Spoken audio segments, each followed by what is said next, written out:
Good evening, everybody. It is Steve Lookner with Agenda Free TV. We are here to bring you some live updates on the Charlie Kirk assassination. And in about 20 minutes, Charlie Kirk's wife, Erika, will make her first public remarks since Charlie Kirk was assassinated. We will be carrying that live at 8:15 p.m. Eastern time. Actually, maybe I'll put this up here. Give me 1 second. I might just put a clock up so people know. That's going to be at 20:15. That's today.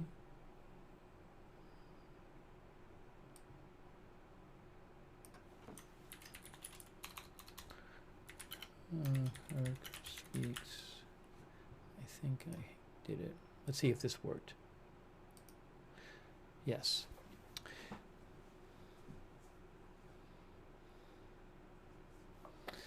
She will speak at, again, about 19 minutes, and we will be carrying that live. We're going to be taking some of your comments and questions on the air, bringing you updates. As I'm sure most of you know, the suspect in the shooting was taken into custody earlier today. Tyler Robinson, 22 years old, of Utah.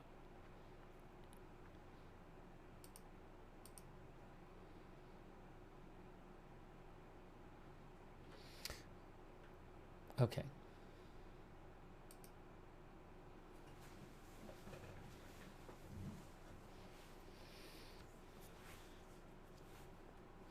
I'm not aware that Tyler Robinson has said anything yet. No. So,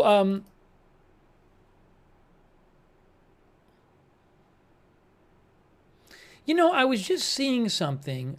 I saw an article. I don't know. Hang on a moment here. Right before I came on the air, I saw some article talking about something involving the suspect, and I was like, the article didn't seem to have the best sourcing.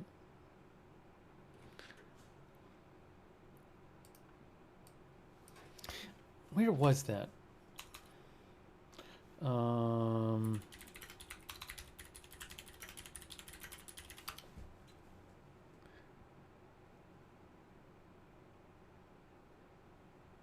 It was something like, some kind of article like claiming that he might have been seen on a Ring camera or something making a phone call after the shooting. But like, it wasn't even clear whether it was him. I believe it was. So it just seemed kind of flimsy at the moment. I'll try to figure out what that was. Here it is. Yeah, I mean, the U.S. Sun claims that there's footage which allegedly shows the suspect. It's from a doorbell camera talking about the shooting shortly after the shooting. I have no idea if this is true. And then the idea would be, is there somebody else who was involved? Well, let me remind you that it has been repeatedly said, including in the press conference today, that they didn't think anybody else was involved. So that would certainly be a big change if police all of a sudden said somebody else was involved. But I will let you know if that gets reported. All right. Again, we're going to take some of your comments here. We have about 16 minutes until Charlie Kirk's wife, Erika, will be speaking at 8:15 Eastern time. Let me make sure I have that time right. Yes, 8:15 Eastern time.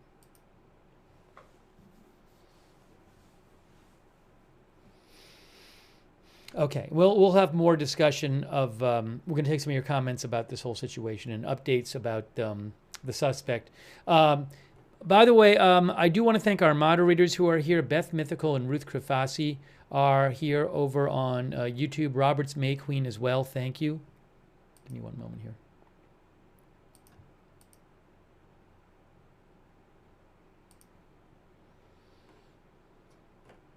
And all of our other YouTube moderators, thank you. Also, our moderators on Twitch, thank you for being there. Matthew Kohai is over there moderating. Thank you, Matthew. Our Facebook moderators and our X moderators over on X, Linda Belk, Larry, Misha, and hang on a moment. Kay Lowry Body, Margaret Riley, Shannon Davis Hughes, thanks for moderating over there on Facebook. Also, a quick thanks to Alabama Fan 122, Chihuahua Mama, Douglas Anderson, I Am Charlie, Rude Dons, Marnie, Kevin Thibault, Steve, Caitlin G. Jacobs, Georgia Peach, and also DeShark, and Ciro Morales. Oh, PZ Papa Zulu is over there. Thank you. Okay. You can see here, oops, it should not say live yet because we're not on the video yet. Man arrested in Charlie Kirk's killing had no criminal history, had become more political.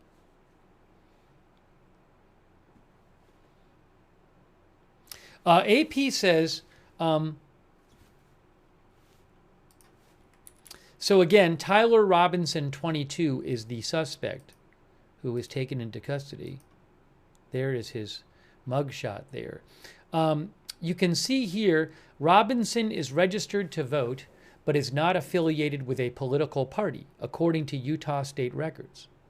He was also listed as inactive, meaning he had not voted in at least the last 2 general elections. He had not voted in the last 2 general elections. Was not registered as one of the political parties, or being an affiliate of one of the political parties. State and federal court records do not show any prior criminal cases involving him. His listed address in the probable cause statement is the 6-bedroom home of his parents, who own a granite countertop business and are registered to vote as Republicans. That's his parents. It wasn't immediately clear today whether Robinson had a defense lawyer who could comment on his behalf. Messages seeking comment left today with family members, including parents, received no response. A little more background here. Robinson has 2 younger brothers, and his parents have been married for about 25 years, according to social media posts. He lives in a suburb of St. George. The family lives in a suburb of St. George, a city in the southern part of the state, about a 3.5-hour drive from the Utah Valley University campus, where authorities say Robinson shot and killed Kirk.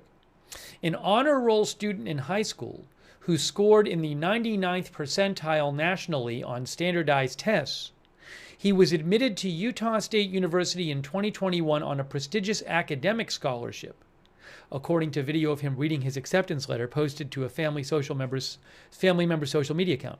He attended Utah State for only 1 semester. Robinson is currently enrolled as a 3rd-year student in the electrical apprenticeship program at Dixie Technical College in St. George. Little more background here from the AP article. Social media posts by Robinson's mother reflect an active family with vacations to Disneyland, Hawaii, the Caribbean, and Alaska. They frequently spend time outdoors, boating, fishing, riding ATVs, ziplining, and target shooting. A 2017 post shows the family visiting a military facility and posing with assault rifles. A young Robinson is shown smiling as he grips the handles of a .50 caliber heavy machine gun. One person who had had dealings with him, or had had contact with him, Durbin Mickelson, who said Robinson would frequently buy supplies from the store where Mickelson works in St. George, said, "He wouldn't really talk to you unless you said something to him. Just always very quiet, kept to himself." After he graduated from high school in 2021, Robinson's mother praised her eldest son for his smarts and academic success on her social media page. And both his parents helped him move into his dorm at Utah State that fall. She didn't have any public Facebook posts after 2022. When I last checked, I believe I last checked earlier today, and her Facebook, what I understand is her Facebook profile was no longer there.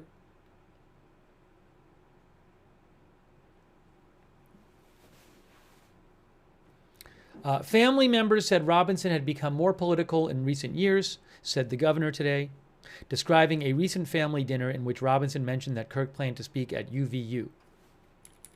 They talked about why they didn't like him and the viewpoints that he had, Cox said, referring to Robinson and an unnamed family member. The family member also stated Kirk was full of hate and spreading hate.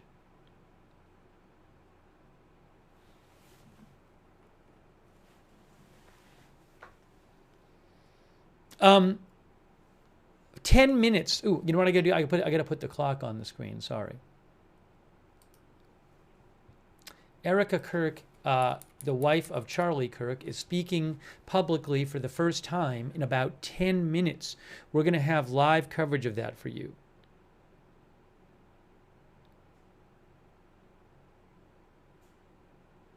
We seem to have some people in the chat trying to arguing about whether he was left-wing or Antifa or a fan of Nick Fuentes or whatever.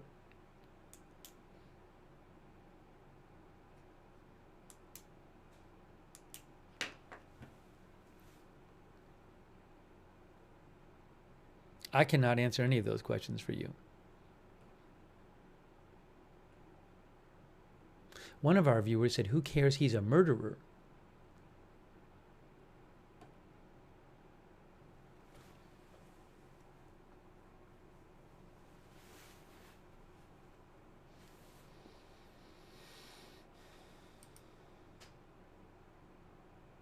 Oh.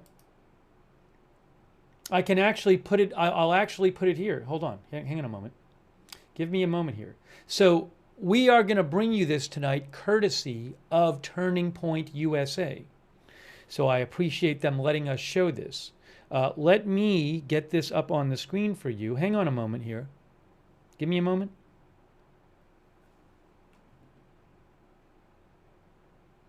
There it is. Mrs. Erika Kirk.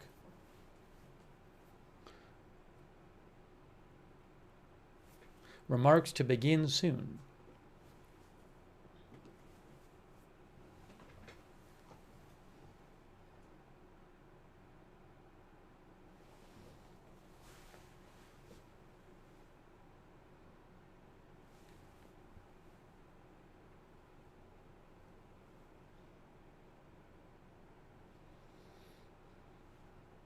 And then after she speaks, we'll take your comments on the air, and then we'll talk about some more of the updates from today.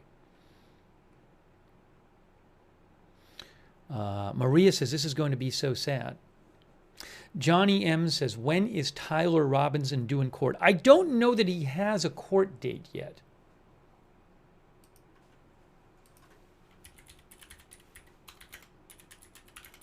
I don't believe there is one. I haven't heard of one. I might be wrong about that.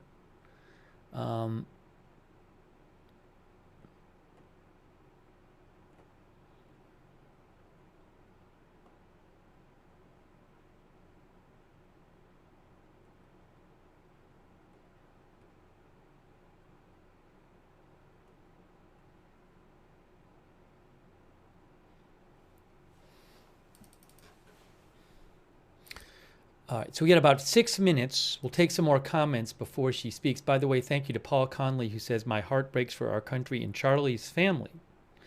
Paul thinks the sadness, Paul says, I feel sadness and like the glue holding our society together has been shattered. No matter your view, we are all Americans, love one another. Thank you, Paul. JPS says CK became truly more powerful than we imagined. Thanks, JPS Dean 180, GC America, I am Charlie, Douglas Anderson, Chihuahua Mama, Vicky Ronimus says I agree with Paul. Leaf Locker, in the official announcement for this speaking event from Turning Point USA, the official announcement says that, the official announcement uses both terms. They say that Charlie Kirk's beloved wife, Mrs. Erika Kirk, will address the nation. And also they say Mrs. Erika Kirk, the widow of Turning Point USA founder and CEO Charlie Kirk. So they refer to her with both terms.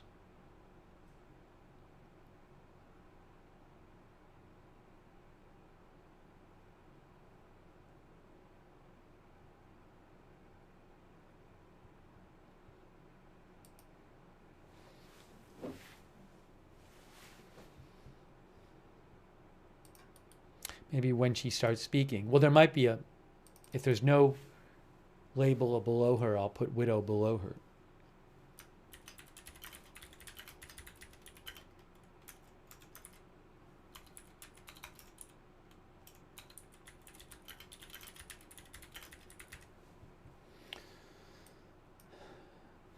Give me one moment here.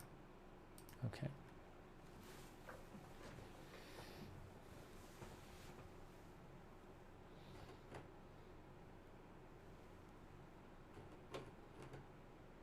Dennis Britt says, we are divided as during the Civil War.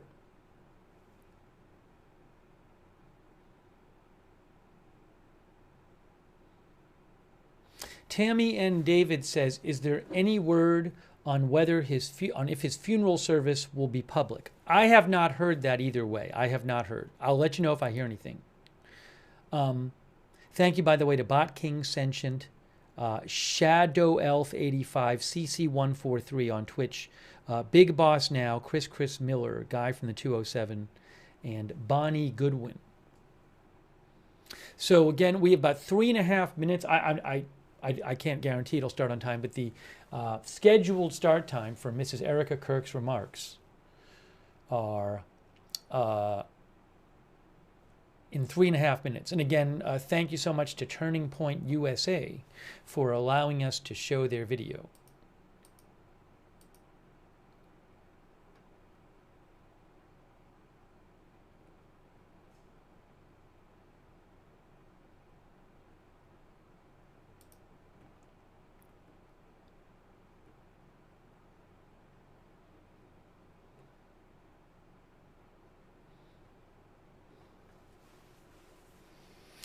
Fortune says, let her speak and let's put aside our personal thoughts when she does respectfully.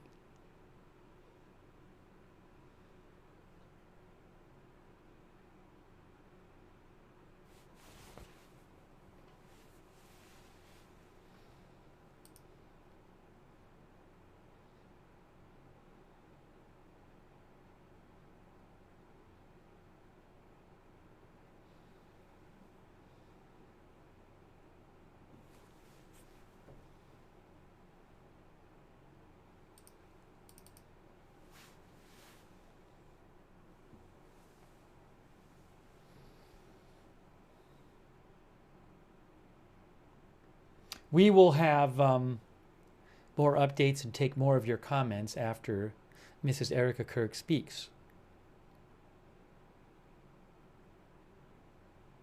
Debbie Kriminger says he was not speaking to investigators today either. I saw a report before I came on the air saying he was not speaking to investigators. Now, I don't know if that's still the case.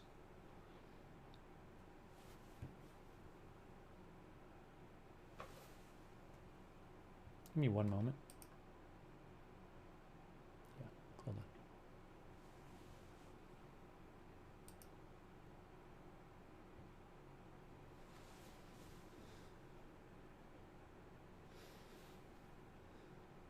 Yeah, Susie J., the official announcement by Turning Point USA asked that she be referred to as Mrs. Erika Kirk. So that is why I'm going to, you can see it says it right up there, and that's so, you know, it's up to them how they want her to be referred to, but I will be referring to her as Mrs., and when I put the Chiron up there, Mrs. Erika Kirk as well.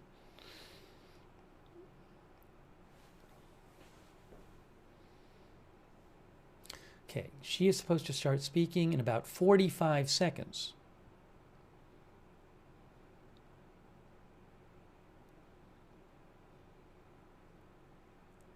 I don't know. It may be live and maybe it's been recorded. They're going to play it at 8:15. I mean, it's fine either way.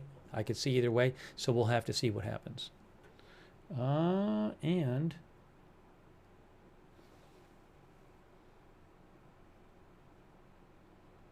may take a second. If I have to make any sound fixes or anything, I'll do it as fast as I can. So bear with me. Sometimes when video comes on, you have to make an adjustment.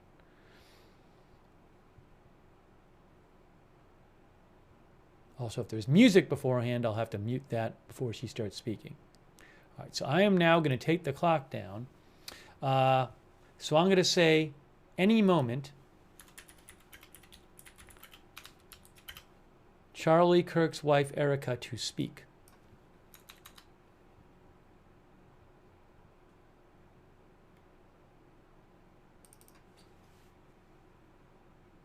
I'll say widow at this point.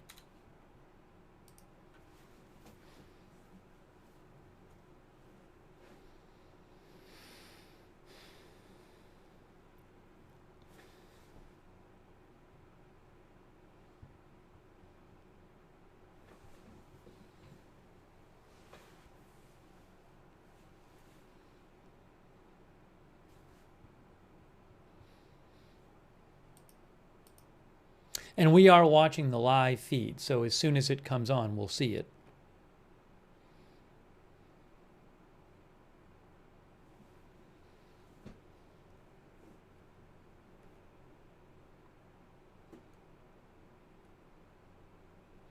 And they have gone live on their other social media as well, so it should be any moment now.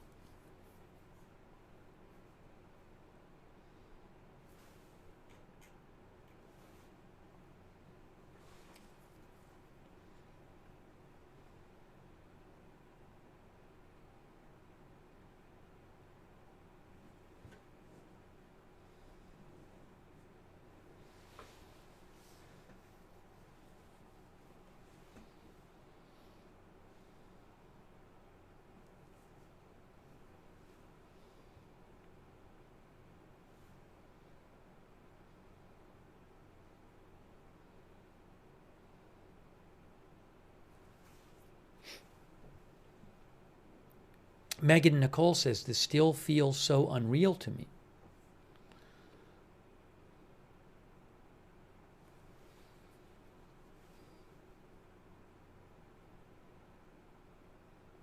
Angie C says, my heart goes out to Erika and their children.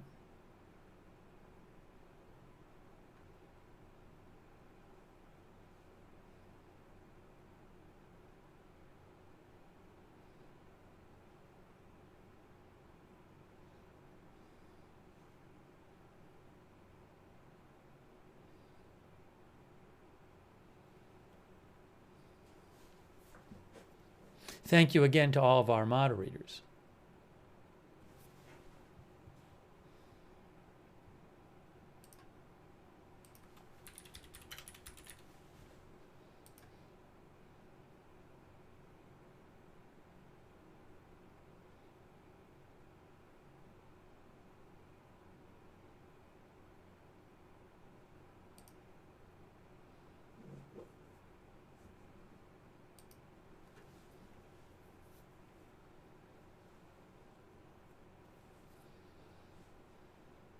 Yeah, guys, it hasn't started yet. We're literally watching the feed from Turning Point USA. They have a live feed. We're literally watching it. It hasn't, the actual speech has not started yet.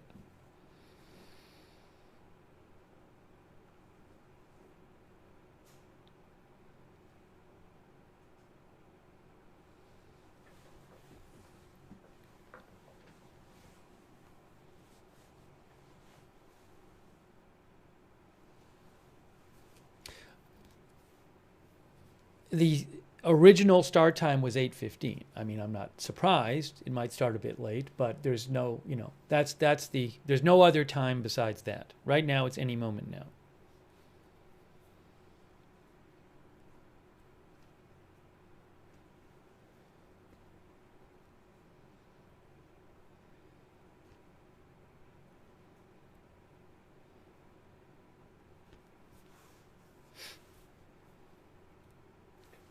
Okay, I think we're about to get the video right now. I think. There it is. See? There's the video. Can we hear anything? I have the sound on.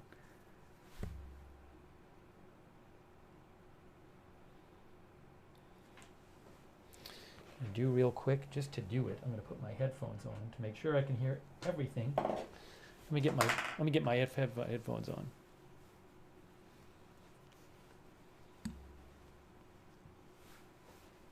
I think they don't have the sound up yet, because I have the volume on.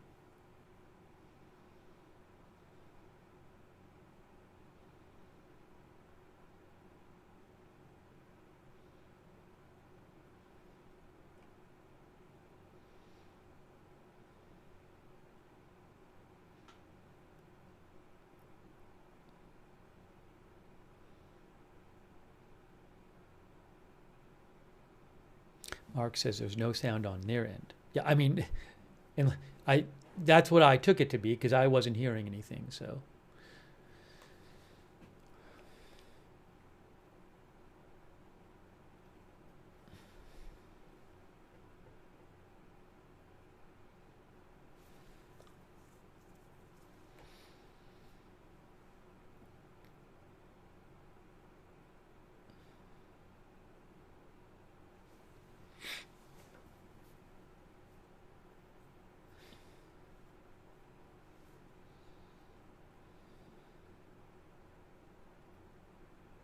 It certainly looks like this is being broadcast live, I'll tell you that. It does not look like they pre-recorded it. Let me just show you what's on the table there. You can see there's a hat on the table. 47 and a stuffed animal. Couple hats on the table, actually.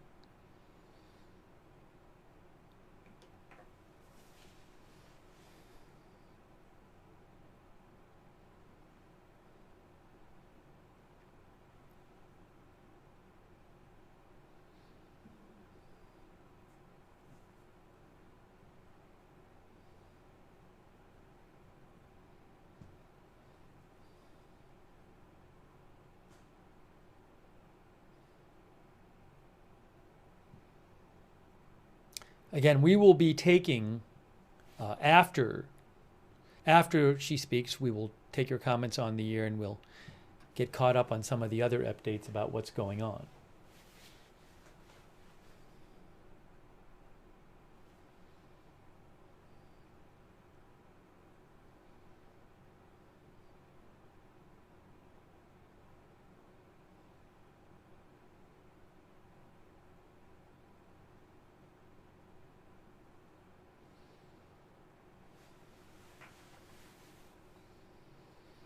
Anthony R. says, I wonder how we can move on from this.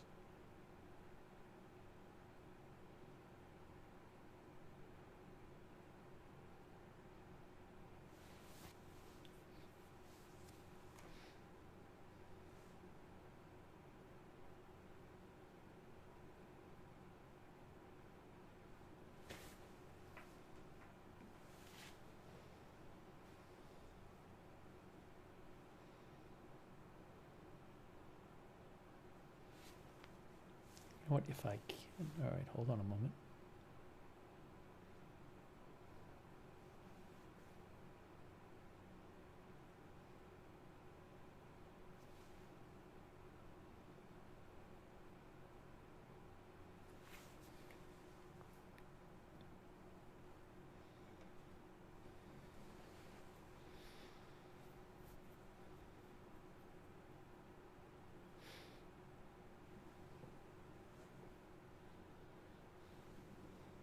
Again, thank you so much to all of our moderators in our chat rooms. I really appreciate our moderators being here in the chat. Thank you. When will it start? It will start when Mrs. Erika Kirk comes out and starts speaking. That is when it's going to start. Oh, I hear the volume. I hear the volume. All right, I'm going to quiet myself.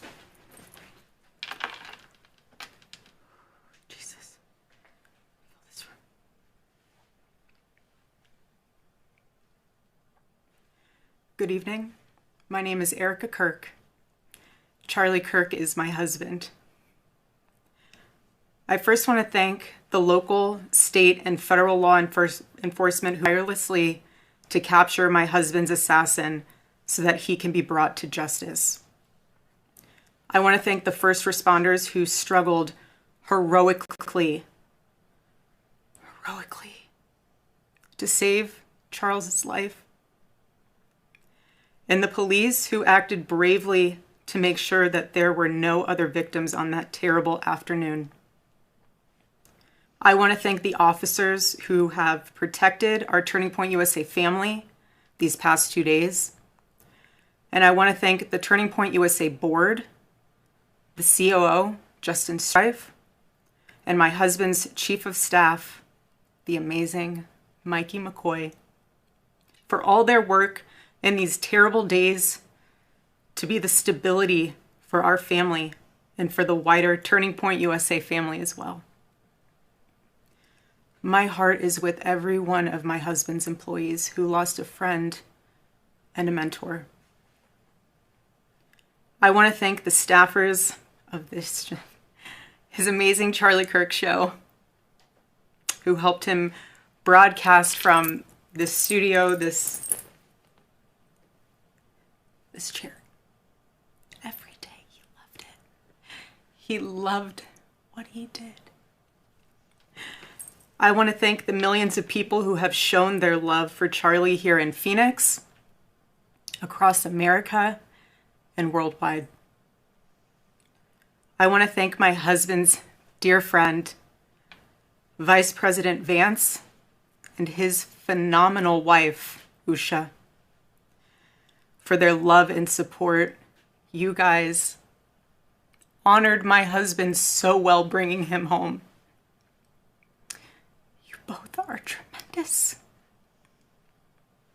I want to thank President Trump and his incredible family for the same. Mr. President, my husband loved you. And he knew that you loved him too. He did. Your friendship was amazing. You supported him so well, as did he for you. 2 days ago, my husband, Charlie, went to see the face of his Savior and his God. Charlie always said that when he was gone, he wanted to be remembered for his courage and for his faith. Give it one moment, guys. One moment. It'll be on the screen here. Okay, thanks. My husband witnessed for his Lord and Savior, Jesus Christ. Now and for all eternity, he will stand at his Savior's side, wearing the glorious crown of a martyr. Charlie loved life. He loved his life. He loved America. He loved nature, which helped him always bring him closer to God. He loved the Chicago Cubs. And my goodness, did he love the Oregon Ducks. Want me to say go Ducks, so I have to since they play on Saturday. So go Ducks. But most of all, Charlie loved his children, and he loved me with all of his heart, and I knew that. Every day I knew that. He made sure I knew that every day. Every day he would ask me, how can I serve you better? How can I be a better husband? How can I be a better father? Every day. Every day. Such a good man. He still is a good man. He was the perfect father. He was the perfect husband. Charlie always believed that God's design for marriage and the family was absolutely amazing, and it is. It is, and it was the greatest joy of his life. And over, he would tell all these young people to come and find their future spouse, become wives and husbands and parents. And the reason why is because he wanted you all to experience what he had and still has. He wanted everyone to bring heaven into this earth through love and joy that comes from raising a family. It's beautiful. Charlie always said that if he ever ran for office, I know a lot of you asked if he ever was going to, but privately he told me if he ever did run for office that his top priority would be to revive the American family. That was his priority. One of Charlie's favorite Bible verses was Ephesians 5, verse 25. Husbands, love your wives as Christ loved the church and gave himself up for her. My husband laid down his life for me, for our nation, for our children. He showed the ultimate and true covenantal love. I will never, ever have the words to describe the loss that I feel in my heart. I honestly have no idea what any of this means. I know that God does, but I don't. But Charlie, baby, I know you do too. I know you do. So does our Lord. And our world is filled with evil. But our God, you guys, our God is so good. He's so incredibly good. And we know that for those who love God, all things work together for good, for those who are called according to his purpose. Already I have seen the worldwide outpouring of love for my husband.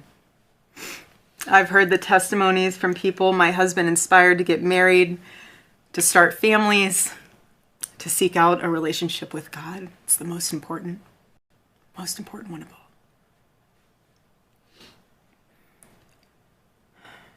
The evildoers responsible for my husband's assassination have no idea what they have done. They killed Charlie because he preached a message of patriotism, faith, and of God's merciful love. But they should all know this. If you thought that my husband's mission was powerful before, you have no idea. You have no idea what you just have unleashed across this entire country. In this world, you have no idea. You have no idea the fire that you have ignited within this wife. The cries of this widow will echo around the world like a battle cry.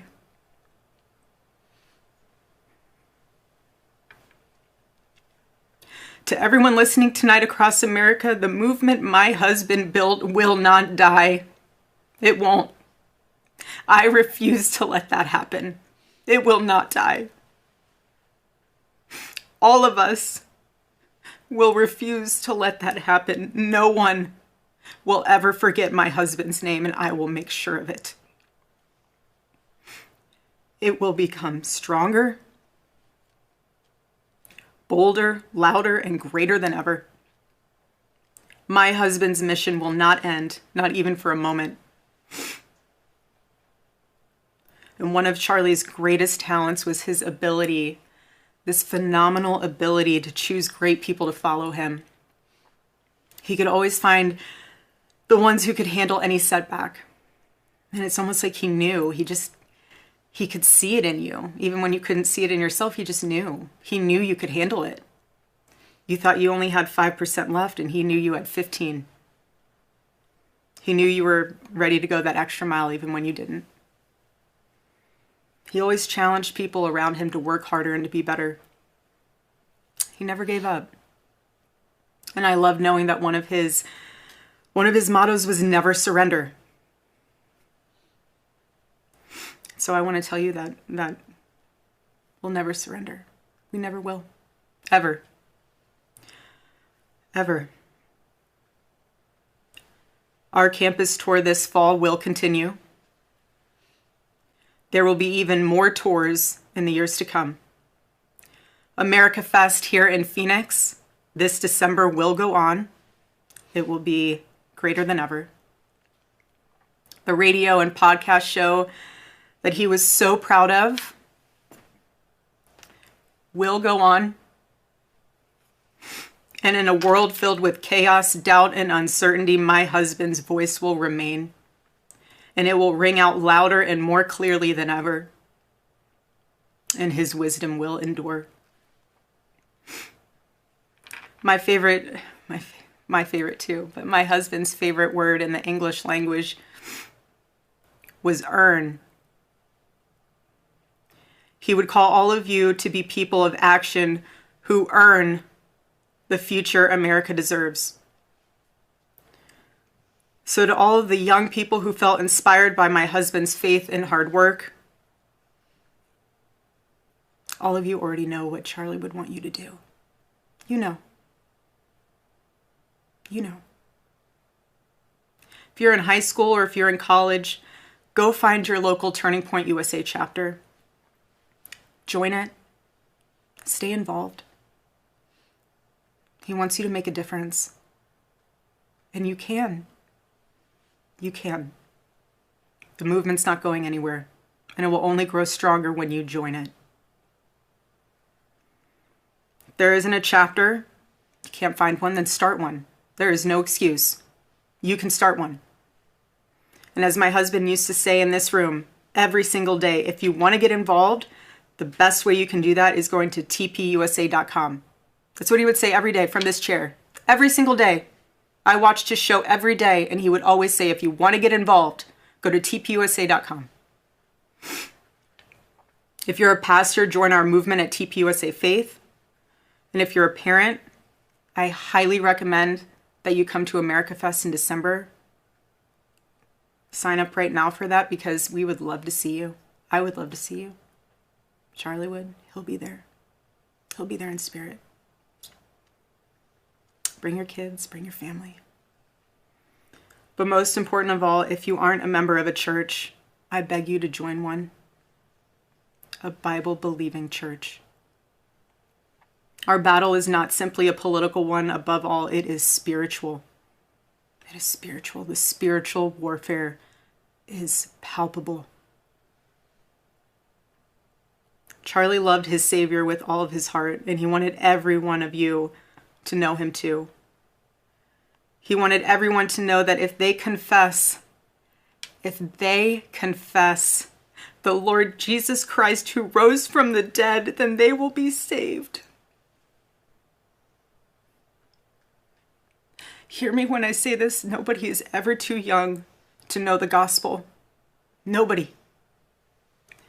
Nobody is ever too young to get involved with saving this beautiful country. This country my husband loved and still loves.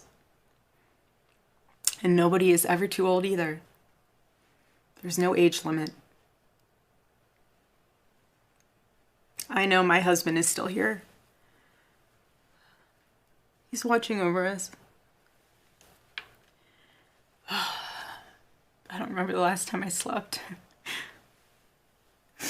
I couldn't sleep last night. And Charlie, baby.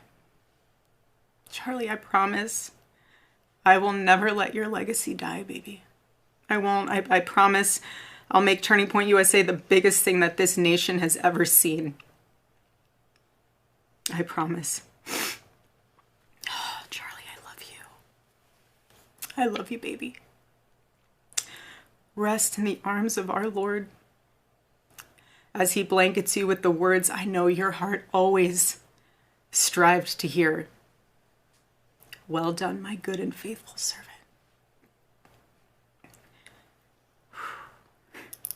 When I got home last night, Gigi, our daughter, just ran into my arms. And I talked to her and she said, Mommy, I missed you. I said, I miss you too, baby. She goes, where's Daddy? What do you tell a 3-year-old? She's 3.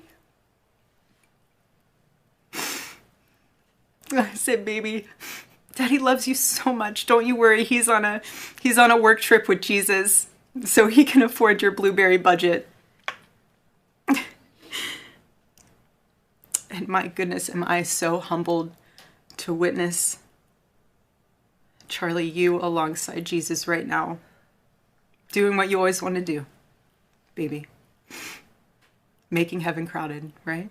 That's what it's all about. Making heaven crowded. I can't wait to see you again one day. Thank you all again who love my husband, who supported him, who wrote him an email every single day during his radio show. He read all of them. All of them.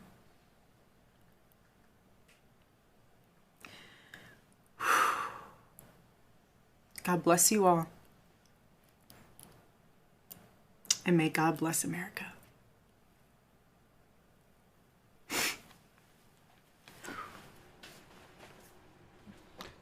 Okay, that was Charlie Kirk's widow, Mrs. Erika Kirk, speaking for the first time publicly after the assassination of her husband, Charlie Kirk.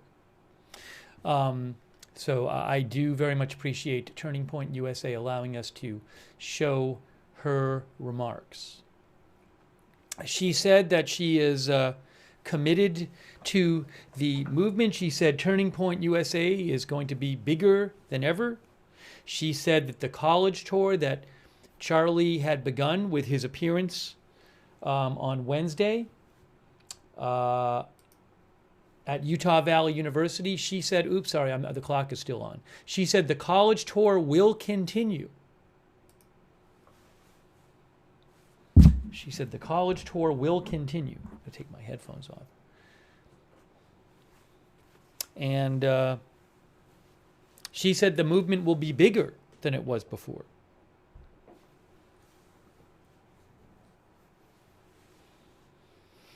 She said it is a spiritual and political battle. Very sad moment when she mentioned her daughter asking where Charlie was, their daughter.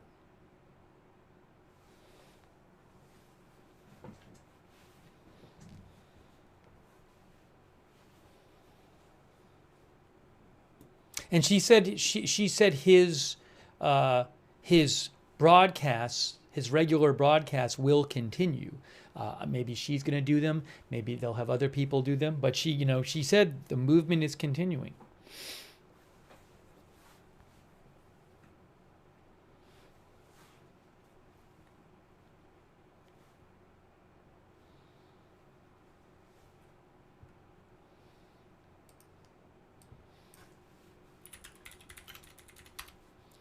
And I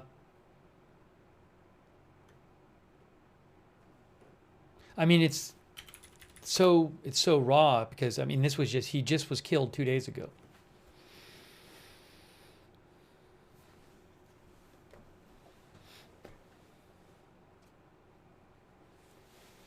All right, so we're going to keep bringing you more updates. We'll take some of your comments, and we're going to bring you more updates on the news about the suspect.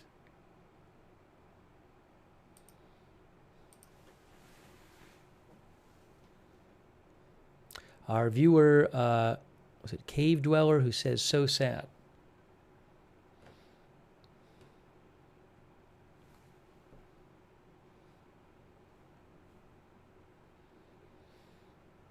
Lars Rodbach says it's too raw. It's hard, and I mean, no, it was her choice to speak. She wanted to speak. But yeah, I mean, it's just 2 days after.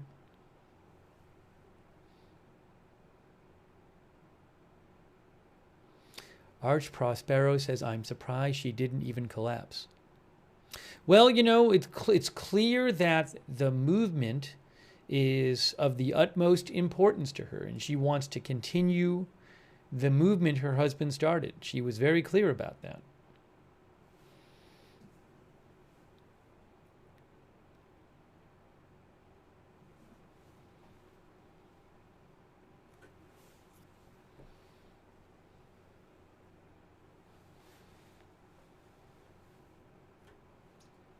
Rainer Muller says it's his legacy.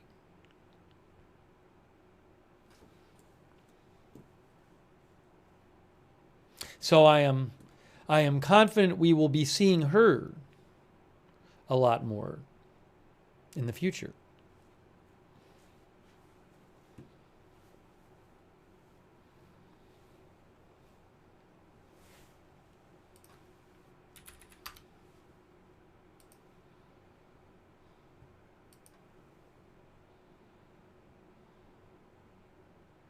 One of our viewers said, why would colleges allow these events to continue now? I do not know if the security will be different. I don't know if they'll be doing these events in a different way. Will they have them indoors rather than outdoors? Will the security be different? That I do not know. She was very clear. She said this college tour, he was on the first stop of a college tour that I believe was going to be in September and October. Had a number of stops on it. So she said the college tour is going to continue, she said. This college tour.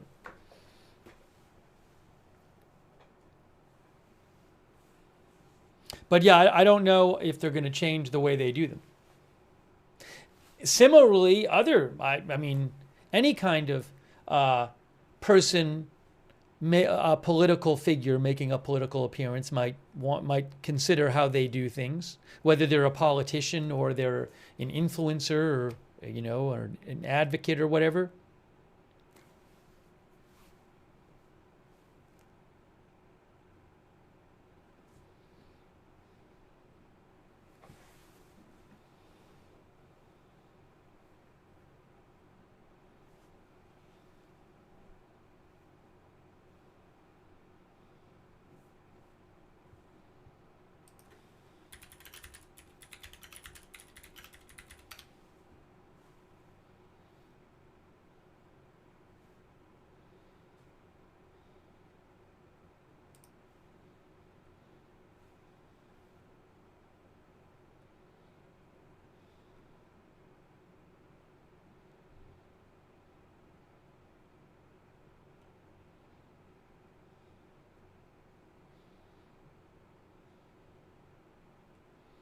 I don't know, he is one of the things he's well known for, he was well known for, Charlie Kirk, is doing these videos where he goes to a university and debates a bunch of students there. And, I don't know if someone else will be doing that in the way he did it.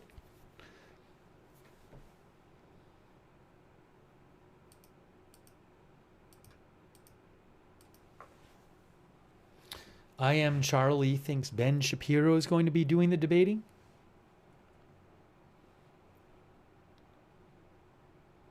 MTO Creations thinks no one will ever fill his shoes, but they can carry on his legacy and message and promote unity.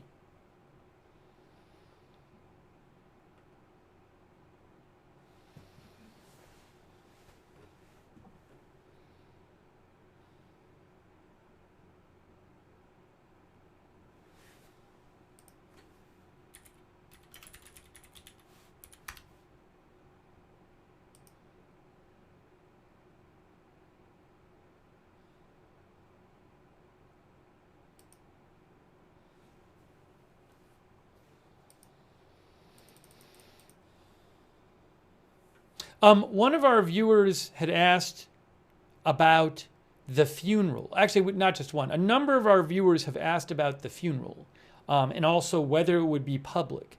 I have not heard anything about that yet. I don't know if it's going to be, a private thing, a public thing, if it's going to be like an event, or they could also have a family funeral and then a memorial service. Maybe you guys have heard something. I personally have not heard anything about that. I mean, it's only 2 days after he was killed.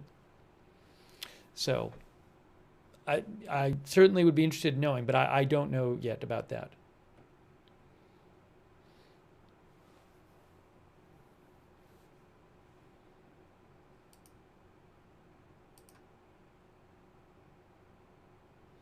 Arch Prospero says she was struggling so much trying to process her emotions while speaking. I mean, you know, it's just unimaginably, you can't, 2 days after her husband was killed.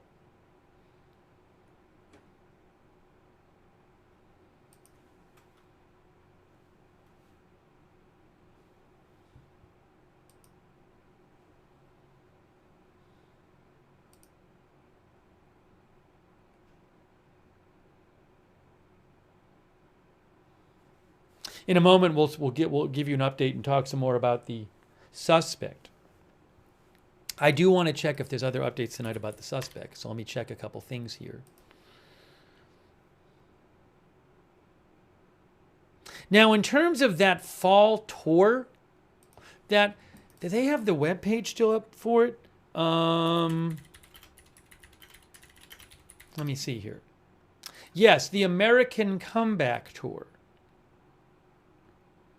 So, Turning Point USA has a website, right? And it's the American, this is the website, Turning Point USA. It's AmericanComebackTour.com. So, this is, again, you can see it right here. Oops, you'll see it in a second. I'll show it to you in a second. Right here. So, this is the website. AmericanComebackTour.com, and there's Charlie Kirk, and it says Fall 2025 Tour. And this is the tour.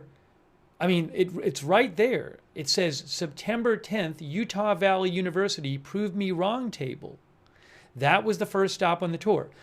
The next stop is, they have it right there, 5 days, 15 hours, 8 minutes, 17 seconds. Actually, I'm blocking it, but you see what I'm looking at. Same type of event. So, maybe they'll have that. Maybe they, I mean, she said it's going to continue. So the next one would be on September 18th at Colorado State University.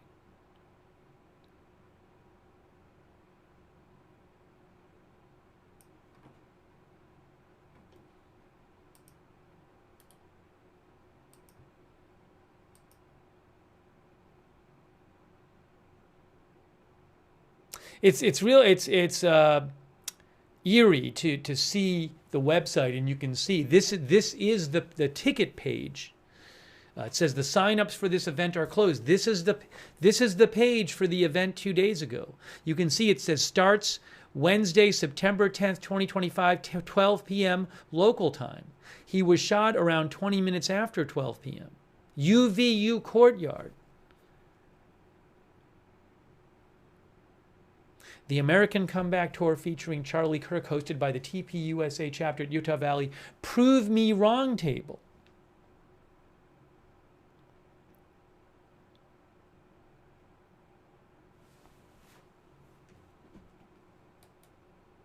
So I assume that it's possible that they'll still do the next event.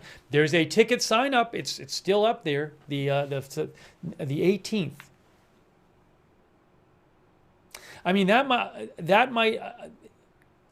it's certainly going to be whether it's this one or the next one. It's certainly going to be interesting to see how they do it, because obviously it's, you know, he was the headliner of the tour.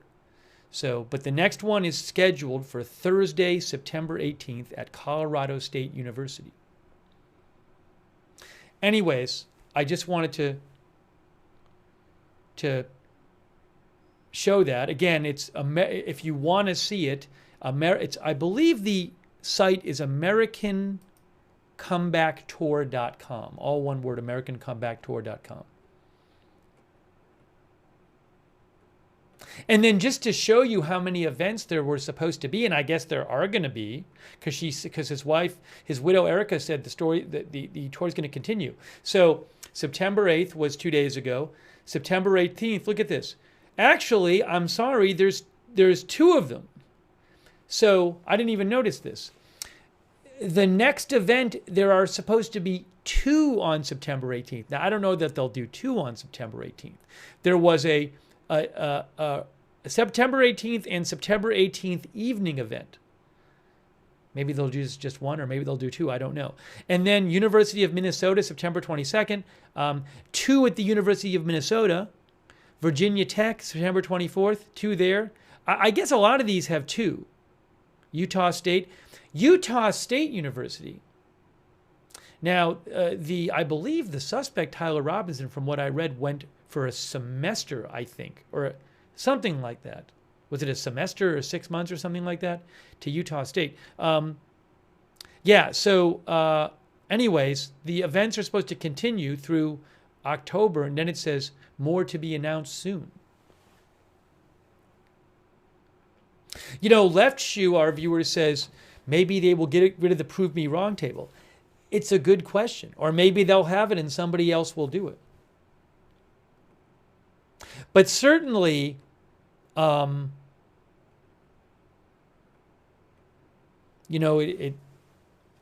seems like it would be quite an event, quite a noteworthy event when they do, whether it's September 18th or after, when they have the next appearance. I mean, September 18th is only, again, 6 days from now. So,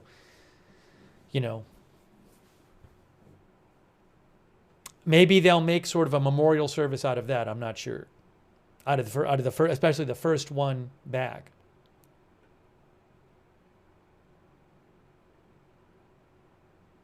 Bejami says, I think the first few will get a huge turnout. I certainly think that the host colleges for these events, especially the first few, might prepare for, there might be people who drive from far away because they want to, be at these events. More so than even than usual, so especially, right when it comes back. So that's a good point. I don't know how they're going to handle that.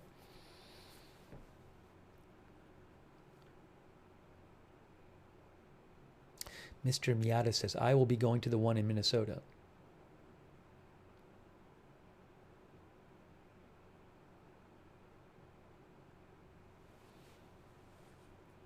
I mean, I wouldn't be surprised if just, there was obviously a big crowd at the Utah Valley University one, but I wouldn't be surprised if just a huge number of people try to go to the next one.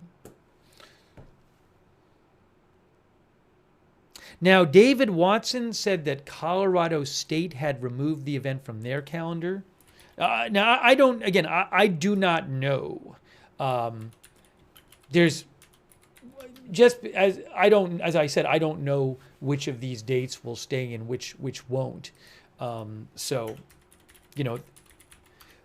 Obviously those would be subject to change. So I don't know if that's true that they did. If it's true that Colorado State did, that doesn't mean they're not having it. It could mean that they're not sure if they're having it. So I don't know. Mr. Classic thinks this has changed event security from here on out. I'll say this, the organizers of this event, I'm assuming they certainly want people to come, but them in the universities who are hosting these things are certainly going to want to, try to keep the event secure and keep a handle on who's coming in and out. They don't want to have just masses of people, just showing up. I assume they don't, unchecked. So, there might be a lot more security at it. So I don't know how they're going to handle it.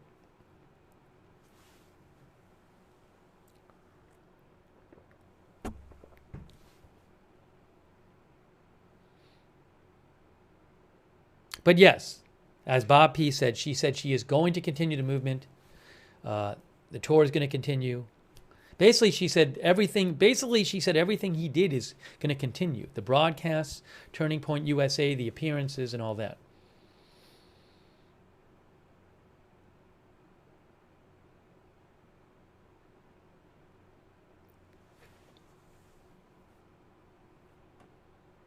And the other thing, I'll say this. I certainly think that there will be a lot of Charlie Kirk fans who want to go to these upcoming college tour events. There might be more Charlie Kirk people who don't like Charlie Kirk. might now want, more of them might want to show up too. So I hope that people can keep, whoever shows up at these things can, in spite of their ideological differences, keep things civil.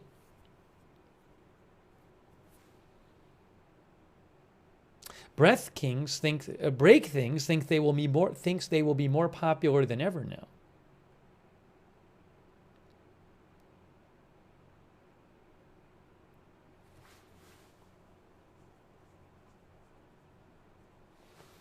Chris says it could get ugly. Well, I hope not. They're going to have a bunch of security. I mean, I would think. You have to assume that you'd want to be rather safe than sorry. By the way, thank you to our moderators, One Way Street,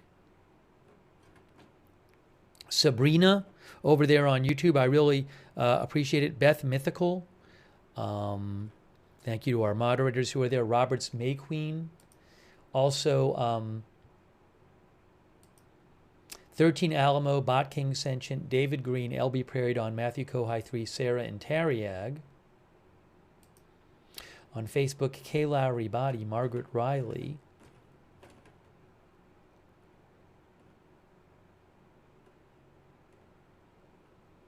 Linda Belk, Larry, and Misha on X. Also, I owe a couple thank yous. Thank you to ZB. ZB said, this event hit me really hard. Thank you, ZB. Thank you for shouting out the moderators, too. ZB says, may he rest in peace. May you rest in, we love you, Charlie. May you rest in peace.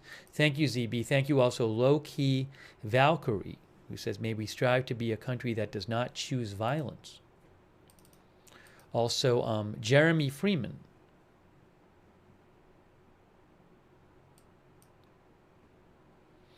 Jackson Osborne, thank you. Sorry, I got behind, so let me just take a second. Thank some people. Deborah Island Girl, Jackson Osborne, Noah Gooder. Stop Noticing, Ignore the White Rabbit, Dominique Camara, MTO Creations, Jay Sands, I Am Charlie Goosey, Fred Flintstone Care, Aaron Hunt, Sherry Flexberger, Titan 74, Veronica Robshot, Carnivore Zealot, Nicholas Cunningham Bowman, James, Tubular Mindwave, Alex Price, Jasper Axelrad, Josh White, GC America, Specific Gravity, Papa Joseph, Rhino Lorenzo, Kevin Thibault, Susie J, Madeline Hanley, Nikos Kostianis, Ed Weeby, Mama 457 Rose, Bean Juice, GC America, Lily Palmer, Genealogist, and Hooper 69420 on Twitch, Bot King Sentient. Thank you. We're going to take some more comments here. And I did notice real quick, I try to mention it when I see a alert from the Middle East. I just saw, what is this? Oh, there was a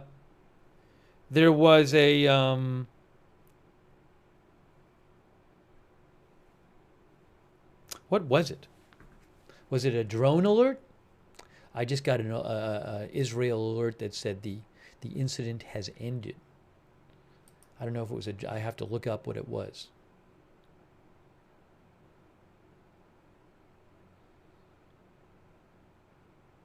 Or was it a missile?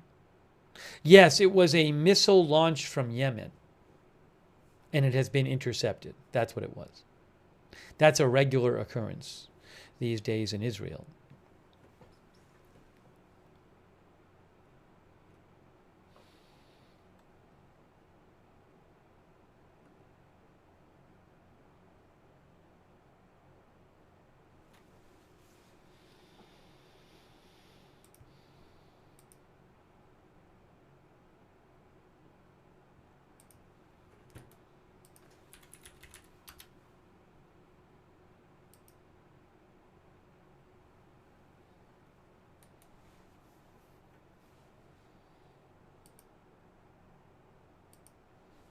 All right, let's get some updates here.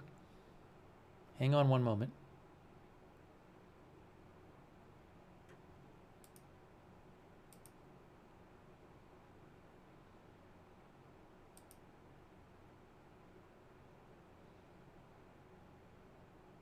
You know, I wasn't watching because we were doing this here.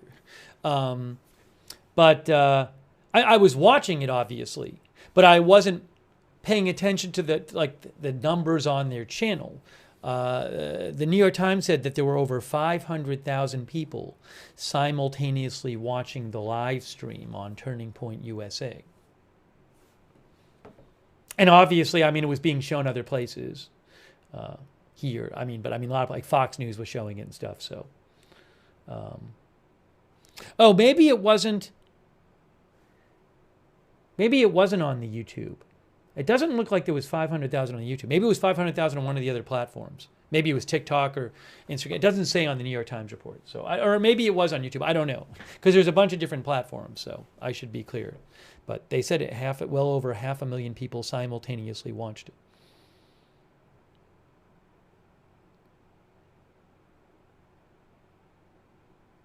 Adam TV thinks it could spark a religious revival in the USA.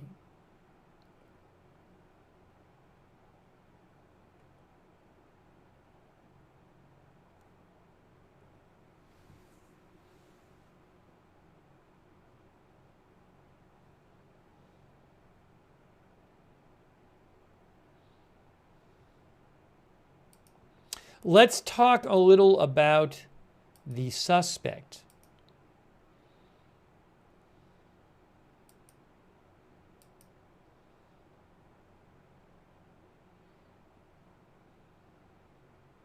You know, I haven't even checked this article yet. There's a new article from the Washington Post about the suspect. Let's check this out for a second. I just want to see if there's some new stuff in here.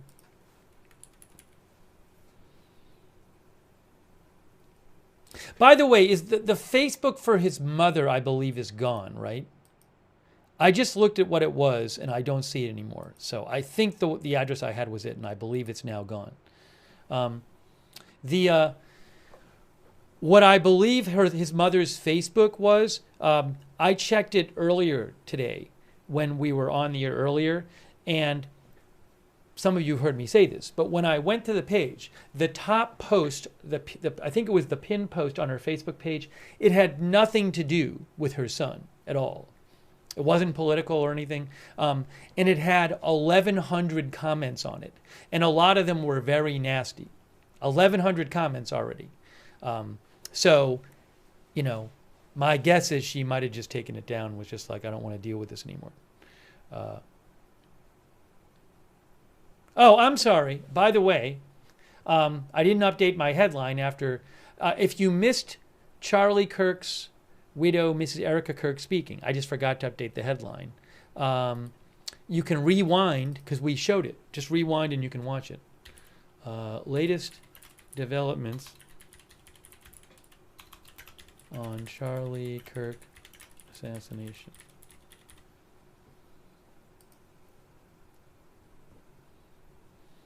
All right, so we'll check this out and we'll take some more comments from you guys. Thank you to Joy Marcus, by the way. You can see the post says he grew up on a quiet street in a quiet corner of Utah. He played video games. And some neighbors said his family had previously attended services at the Church of Jesus Christ of Latter-day Saints.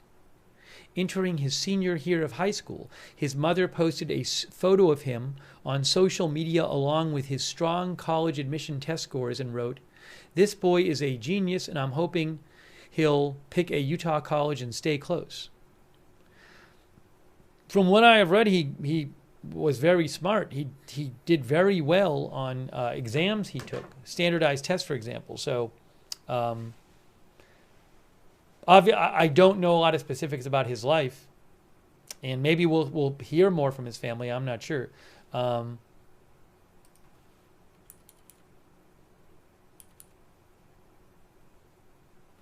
Robinson had recently criticized Kirk, a prominent right-wing figure closely tied to Donald Trump, according to officials. In a court affidavit, authorities said a family friend reported that after Kirk was shot, Robinson confessed to them or implied that he had committed the incident. The affidavit also said investigators recovered a rifle along with bullet casings with phrases engraved on them. One of the phrases allegedly read, "Hey, fascist, catch." People who knew Robinson during his upbringing described the one-time straight-A student as reserved, smart, funny, and fond of video games. They struggled to square their memories with the person accused of shooting Kirk in the neck. A family member said Robinson became more political in recent years, according to a court affidavit. The relative said that during a dinner before Kirk's visit to Utah Valley University this week, Robinson brought up the appearance with another family member. They talked about why they didn't like him and the viewpoints he had, said the Utah governor. Attempts to reach Robinson's relatives were unsuccessful Friday, and it was not immediately clear if he had an attorney. He is being held without bail, and his first court appearance will be on Tuesday. I had not heard that. His first court appearance will be on Tuesday.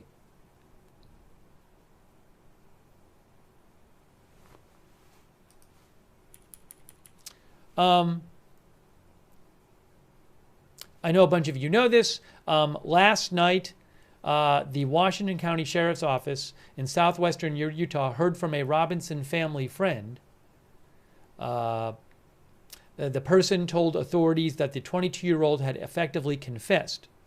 He was taken into custody by 10 p.m. the same night. Sergeant Lucas Alfred, a spokesman for the Washington County Sheriff's Office, said Robinson turned himself into the agency. I believe President Trump said he and his dad drove there. He said they drove there. I don't know if it was he. Oh, sorry, my camera up. Camera's back. So President Trump said they drove to turn him in. So I don't know if it was him and his dad or there's maybe a minister or him and his dad and the minister. But this was not a case where the police came to the house to get him. He turned himself in.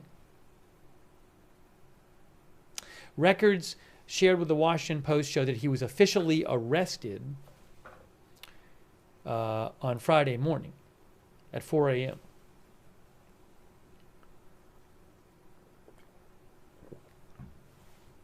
Oh, according to a law enforcement official familiar with the matter, Robinson's father recognized his son as the man in the photos released by investigators and urged his son to turn himself in.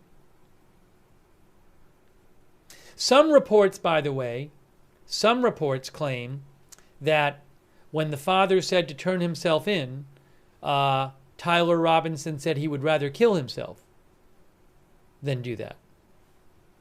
And then one of those reports said that at that point the father turned to got a youth minister involved. Here it just says the father relayed the information to a family friend, a person with connections to local law enforcement, who then arranged for Robinson to turn himself in.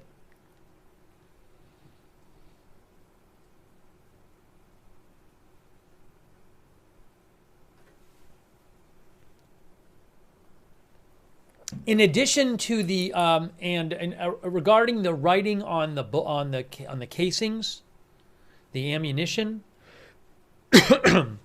one shell casing said "Hey fascist, catch." In addition to that casing, which included arrow symbols, the affidavit said another unfired casing read, "If you read this, you are gay, LMAO." The writing uses the flippant, sarcastic language of online and gaming culture adopted by other people accused of recent bloodshed, said Amy Cooter, a counterterrorism expert and deputy director of the Institute for Countering Digital Extremism. Cooter said the phrases may sound like gibberish to the uninitiated, but suggested someone steeped in the code of the internet and video game forums.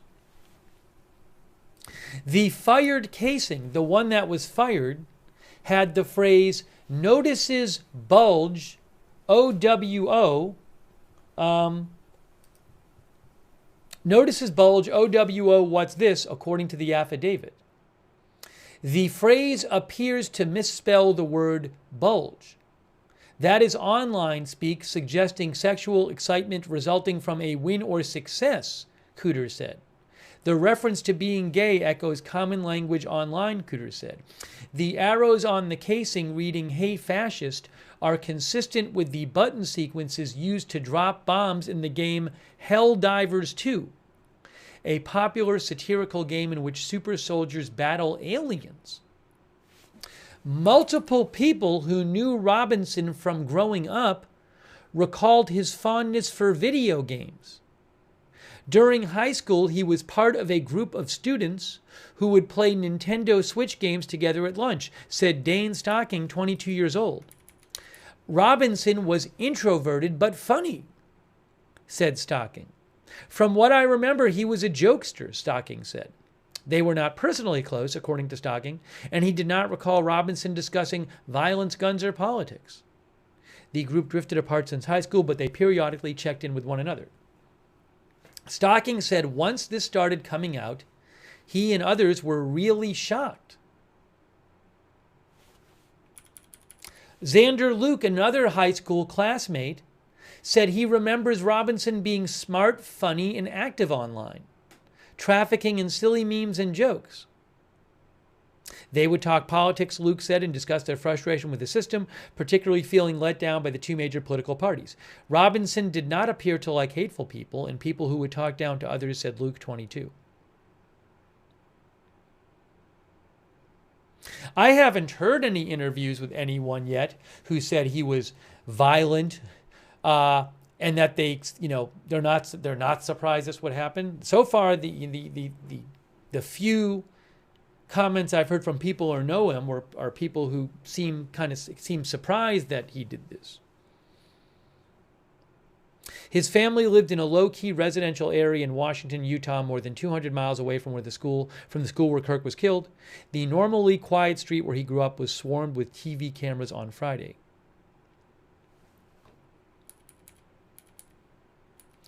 He attended Utah State University for a semester in 2021. He was currently a third-year student in the electrical apprenticeship program at Dixie Technical College in St. George, Utah. He did not attend Utah Valley University. This is actually He's interesting with this article I usually don't read so much at once, but I find this article interesting, and it talks to some people who knew him. So I'm going to just finish it here. Kristen Schweierman, 66, who lives a few doors down from the Robinson home, said Tyler was one of 3 boys in his family. She recalled him as a good kid who was respectful, did not get into trouble, and played with friends. The kid was quiet, smart, had friends, close-knit family in a close-knit neighborhood. Who does that? She wondered aloud from her porch, while police and reporters swarmed the block. She said her grandson had been at the event where Kirk was killed, and she was stunned to learn that Robinson had been named the alleged shooter. No way, she said. That's not who it is. Robinson's mother periodically posted about her son on Facebook, praising him as a loving son and bright student. Her post documented family visits to Puerto Rico, Alaska, Hawaii, and on multiple occasions Disneyland. His mother was eager to share her son's accomplishments, praising him for a 4.0 grade point average in middle school and highlighting his high ACT test score.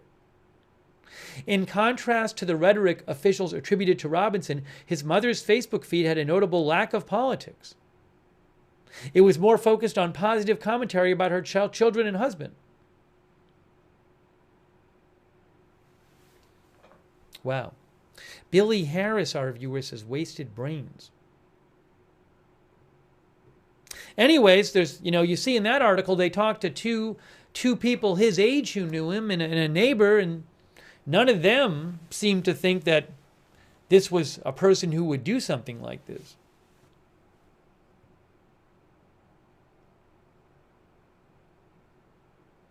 Reno Ryan says social media changes people.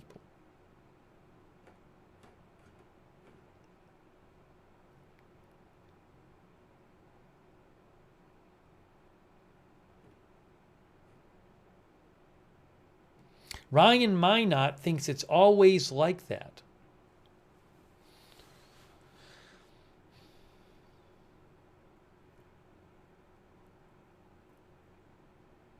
I will say though, you know, sometimes you hear about shootings where the shooter is younger, and you hear about the home situation, and it just seems like you hear about these major problems with the parents and stuff like that. I mean, I don't know what was going on there, but I haven't heard that kind of thing with this situation.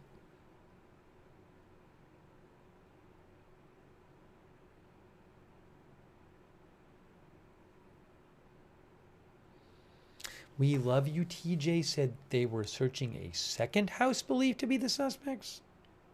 Do you mean, well, I'll have to look that up and see if I see anything about that.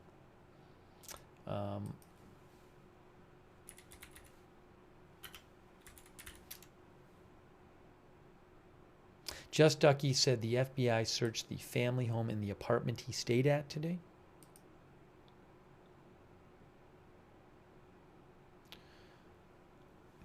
Excuse me. So, according to KUTV, which is a Utah TV station, they say that officers have been to the suspect's family's home in Washington City,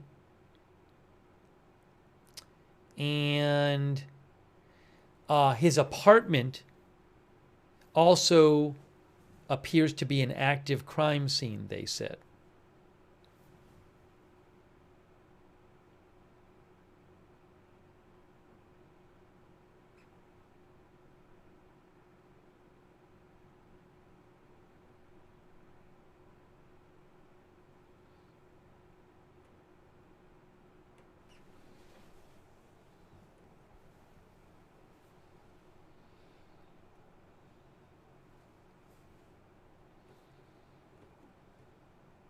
One of our viewers said, this is insane and awful.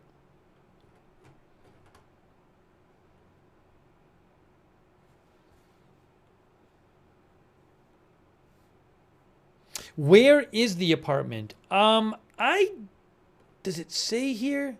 Southern Utah somewhere. His apartment is in southern Utah somewhere. I don't know exactly where. What is this here?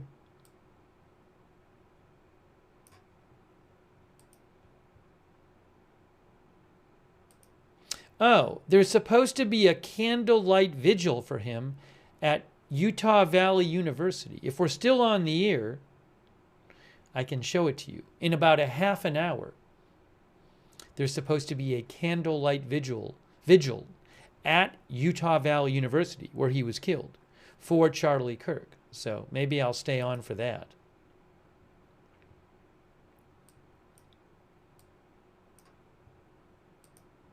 There was also some video from earlier today. Well, hold on.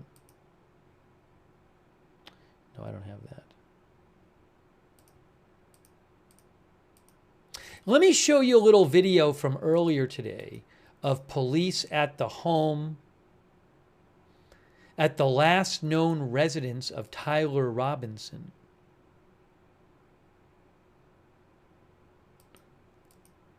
Hang on, I'm going to pull up this video here. Give me one moment.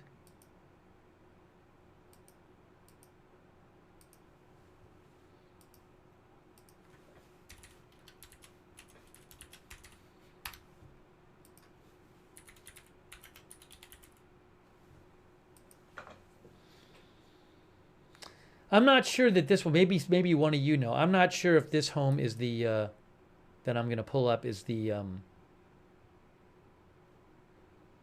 family home or the apartment.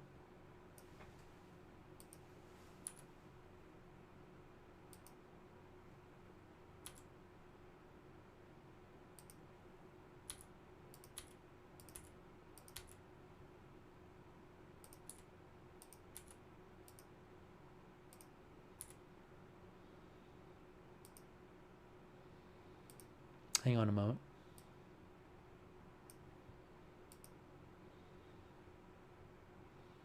Okay.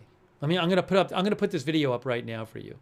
This video is a video from today, from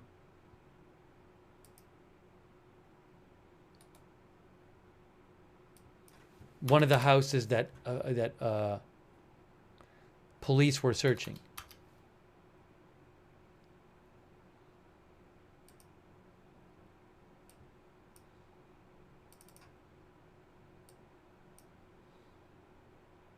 This is a Reuters video. No, it's not a Reuters video. Yes, it is a Reuters video. This is a Reuters video. Okay, so this is earlier today. This is earlier today.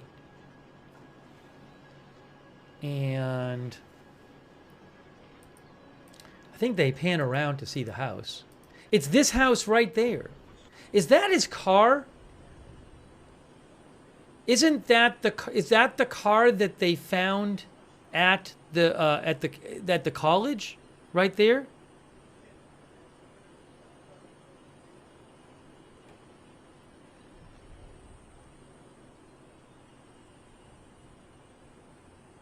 Yeah, well, some of our viewers said it was towed. I didn't see that. Some of our viewers said that it's the gray, it's a Charger.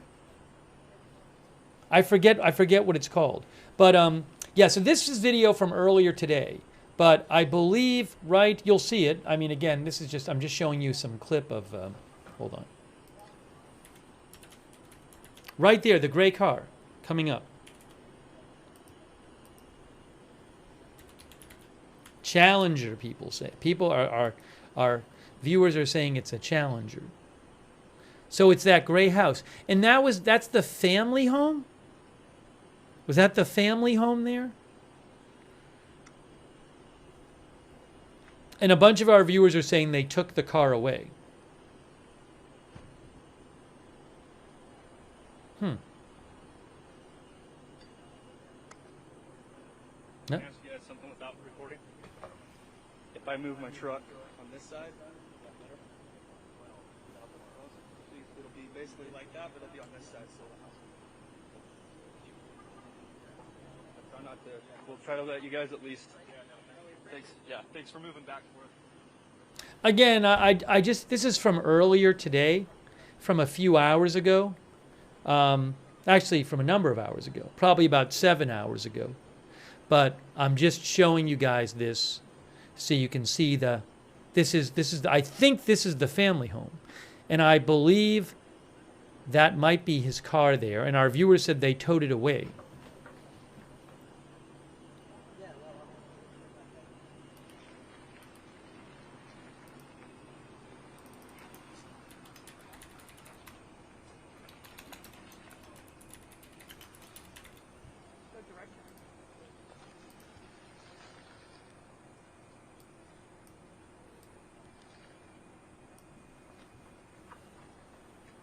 I'll skip forward in a second. I don't know if on this, there's actually, this video actually, it's like an hour. I'm not going to play the whole thing. It's like an hour and a half video. But this is one of the parts of it.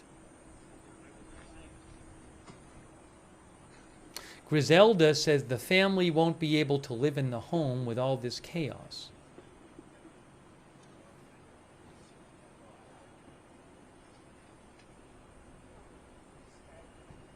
MMB says this is the family house, the apartment was nearby. Bargain Mama says that is the family home. Yes, that was his car. They hauled it off. Kim Wilson said they showed earlier in that feed FBI crime scene evidence come on scene to search the home. I might be able to find that, by the way. I might be able to find where that is. Let me just go through here. Oh, here's a shot of the house. Look.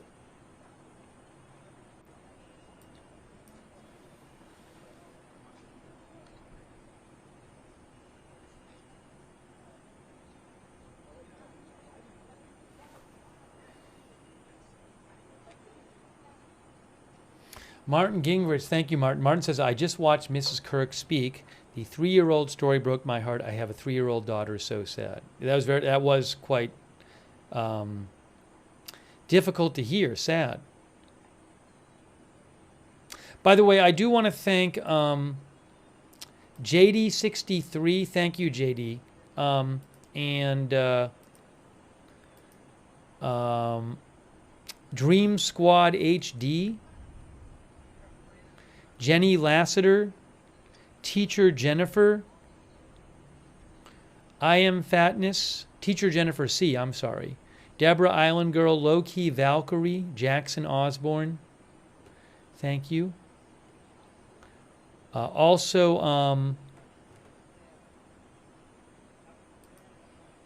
100% useless on Twitch, and also Jazzy's World and Jazzy's World's mom. Thank you, Jazzy World's and Jazzy's World and Jazzy's World's mom. Thank you. I might even have where they towed the car. Let me just look ahead for a second. I have more of the video. Let me just see what's here. No, because when this video ends, the car is still there. So this particular video I have here. Let me just see. I do have another part of this video I'm going to throw up here. Hold on. Just to see what's on it.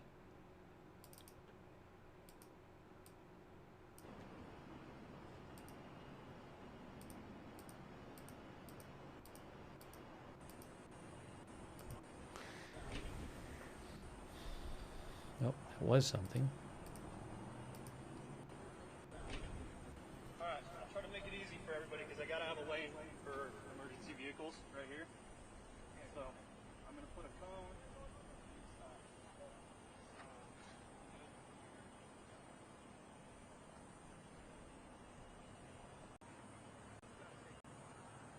I'm just forwarding through here to see what...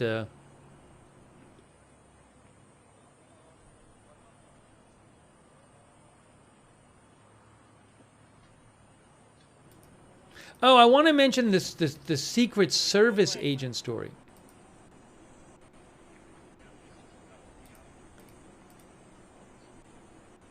There must be a lot of reporters on that street right now.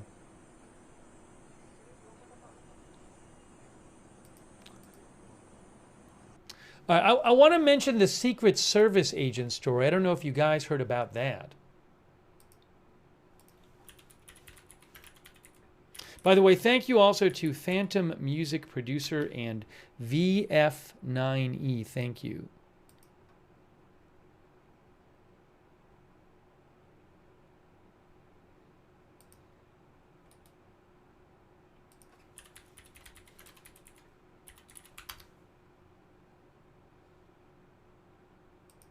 One moment.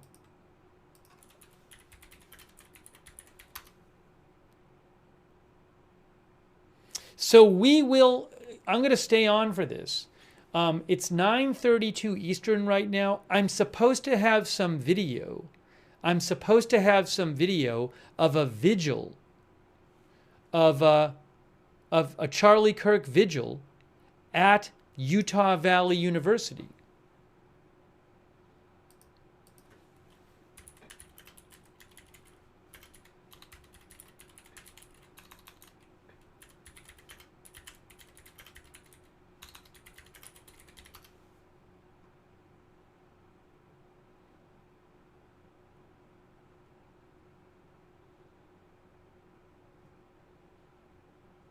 I was trying to find it like on a schedule, but Reuters says it's happening.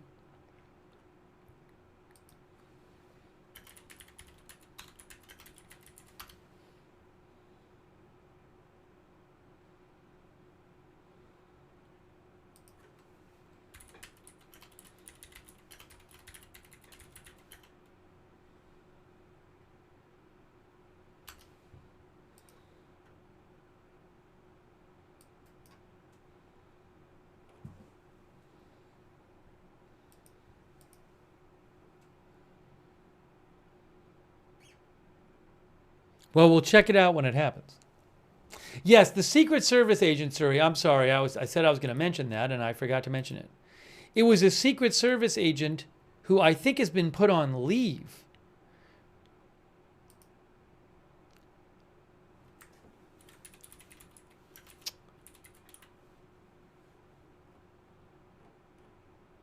Hold on a moment.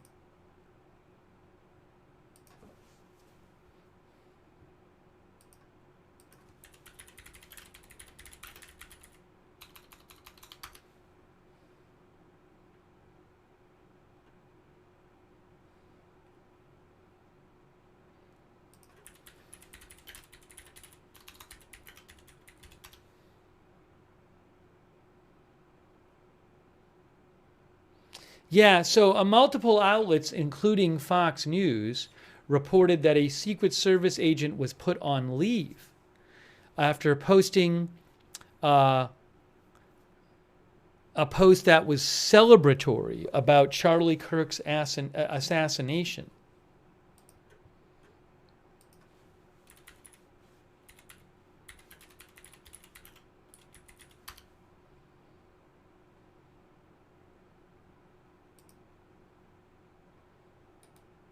Now, Martha Blackburn, Republican senator, posted about this.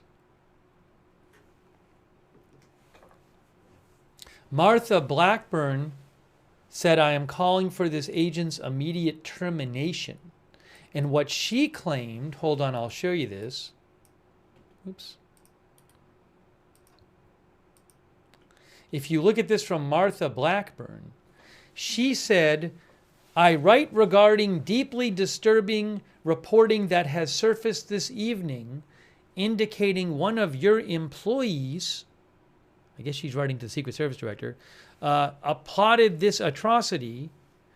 This Secret Service agent stated in a social media post," I'm not sure which report she's referring to, but she's quoting some news report saying that reportedly the person said, "If you are mourning this guy, delete me. He spewed hate and racism on his show." Senator Blackburn says the vitriol did not stop there. This agent went on to say that, quote, "You can't circumvent karma." She doesn't leave. Put simply, says Senator Blackburn, your employee celebrated and attempted to justify a political assassination. I urge you to immediately terminate his employment. And Fox News reported that a Secret Service employee was put on immediate leave. Oh, Real Clear Politics is the first one who reported on this, according to Fox.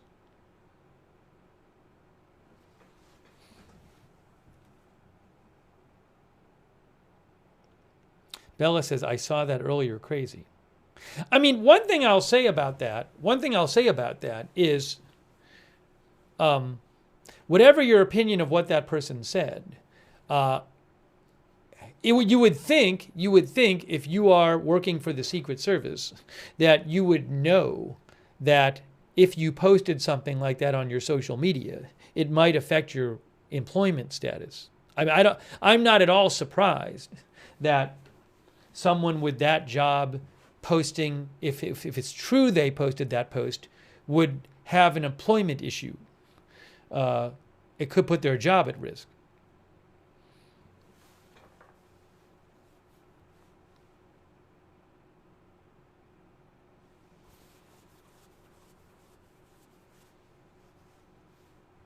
There was, the Washington Post did something about that too. Hold on.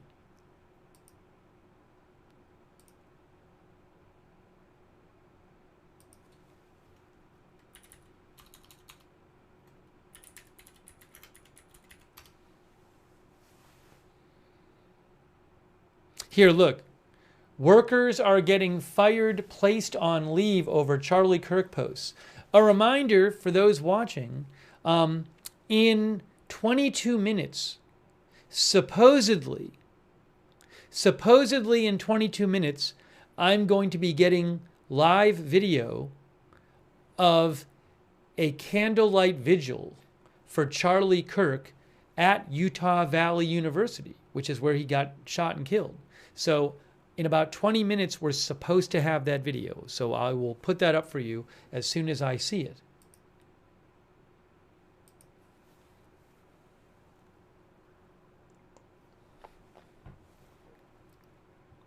I don't know what it's going to be. It might be 5 people. It might be 100 people. I don't know.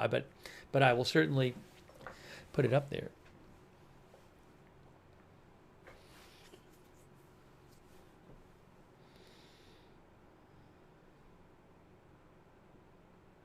I don't even know who's organizing it. TWiki says social media costs jobs. You can see here the Washington Post says workers are getting fired, placed on leave over Charlie Kirk posts. Within 24 hours of Charlie Kirk's killing, an assistant dean at a Tennessee college, a communications staffer for an NFL team, a next-door employee in Milwaukee, and the co-owner of a Cincinnati barbecue restaurant were fired after posting about it. They had all used language or memes that their employers deemed offensive or insensitive about the 31-year-old conservative firebrand Charlie Kirk. Kirk evoked strong feelings along party lines. The fatal shooting unleashed parallel outpourings. On the right, there were mostly mournful expressions and demands for retribution. On the left, there was mostly condemnation of political violence and suggestions he had it coming. Some people got fired over this stuff. For example,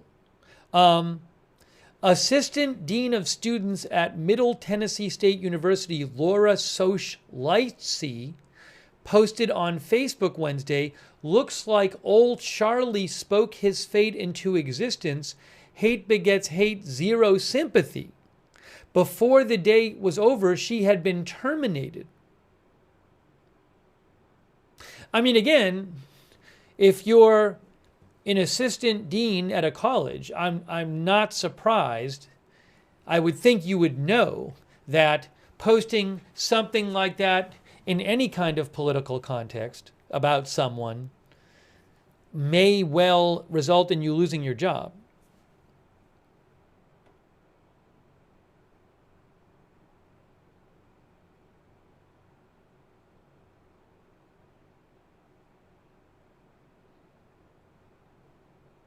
Teresa says, no one's fault but their own.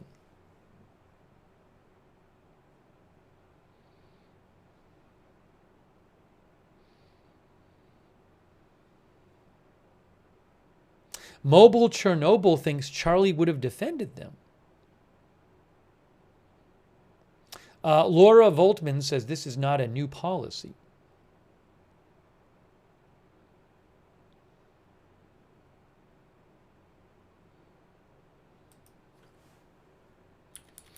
At least a dozen employers, including the Carolina Panthers, the University of Mississippi, and FEMA, have put staff members on leave or dismissed them for their online activity, as well as apologized for and publicly disavowed their remarks.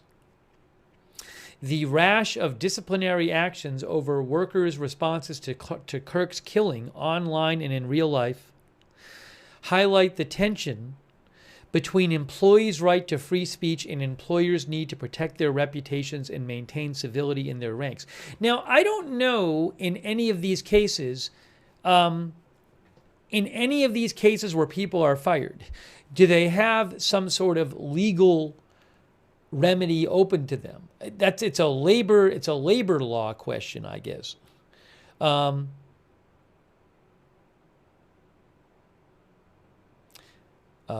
Don Soloe, a labor lawyer in Boston, said the Kirk killing goes right to the core of some of the deepest divisions in American society, including tensions around race, gender, sex, and sexual orientation.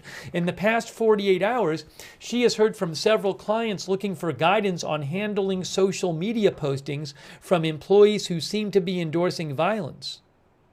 As a member of her firm's Cultural Flashpoints team, which was created in 2023 to address what the law firm sees as polarization in society increasingly spilling into the workplace, she encourages employers to keep their social media policies up to date because it's better to be proactive than reactive.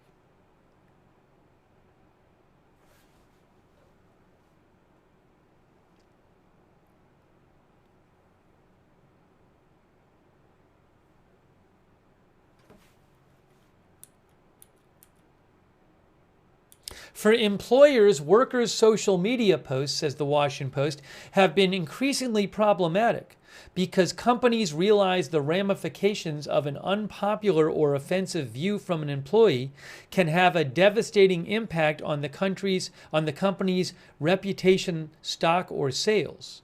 It also almost guarantees some level of hostility in the workplace the next day, she added. People's comments are perceived as representing the company they work for, said North, who is a professor at USC. You have the right to free speech in the town square, she says, not in a private business.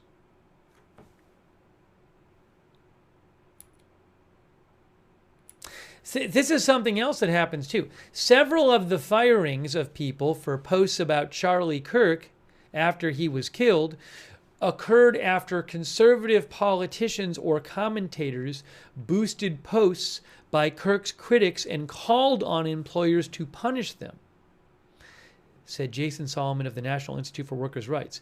This echoes the relatively recent phenomenon of social media campaigns waged by activists to pressure companies into backing away from DEI programs. Look, this happens on both sides.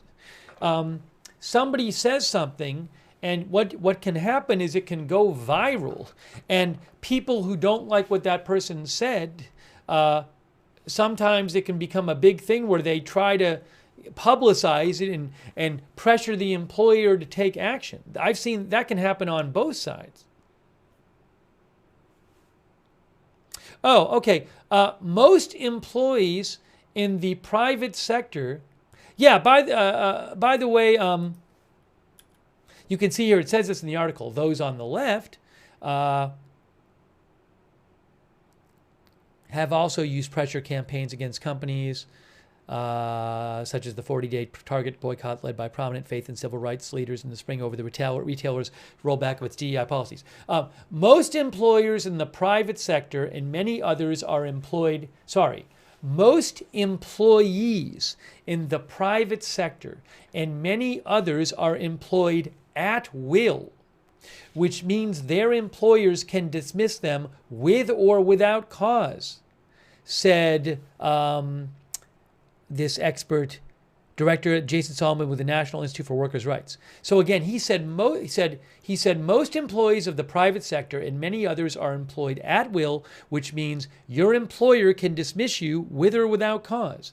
Very few states have protections that would give employees solid legal ground to push back on their terminations over comments making light of Kirk's death.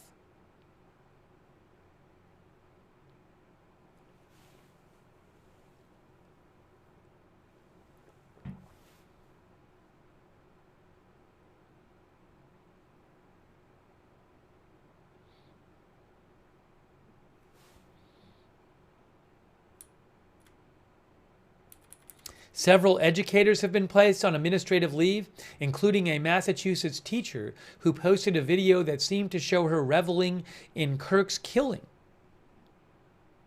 A high school art teacher in Iowa, an employee at Lake Norman Charter School in North Carolina, and 2 professors at East Tennessee State University have similarly been disciplined.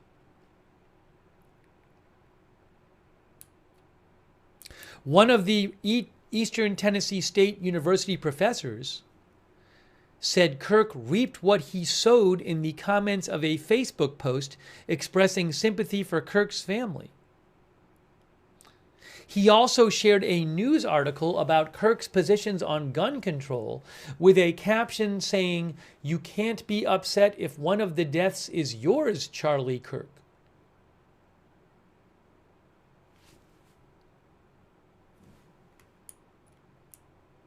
Anyways,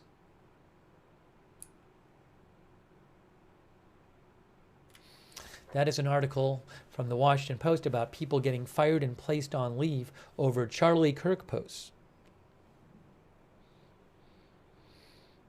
Our viewer Grammy Sammy says screenshot age. Exactly. I mean, once you post it, it's out there.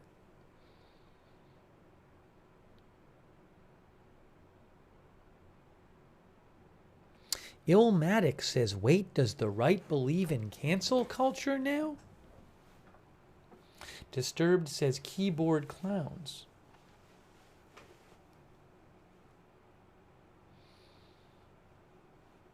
Gavin House said they couldn't contain their hate-filled glee, they had to post it. Placebo Sagan says, to be fair, none of these people are celebrating, they just don't like him.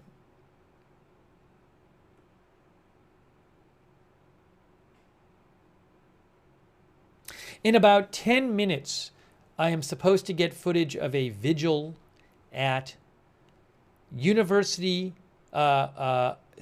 Valley University, which is the college where Charlie Kirk was shot and killed, of a vigil, candlelight vigil going on.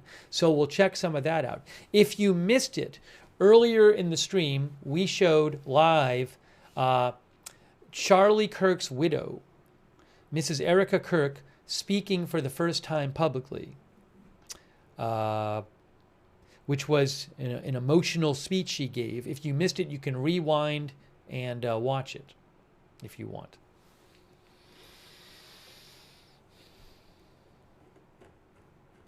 So we'll take some more comments. We'll wait and see about 10 minutes what's going to happen, what that vigil is looking like, assuming the video comes through. I do want to say thanks to a couple people here. Martin Gingrich says you probably signed something in the policy book. Yeah, I mean, various employees, I'm guessing in a lot of places, might sign something when they get the job, you know. But that article suggested that a lot of most private employees, you don't really have recourse if you get fired for something like this. PayPay says this happened during the pandemic too. Thank you, PayPay. Thank you, Horeo. Horeo thinks celebrating the death of an innocent father of 2 young children and loving husband is wild. Thanks, Jenny Lassiter. Thank you to Kiwi. Kiwi thinks every state except for Montana has at-will employment laws. I bet a lot of those are being cited. Thank you, Kiwi. Thank you, Dirt Cheap.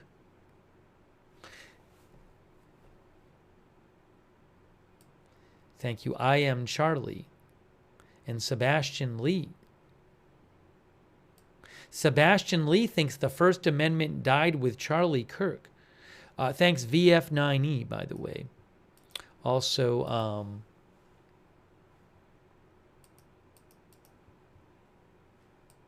oops, hold on.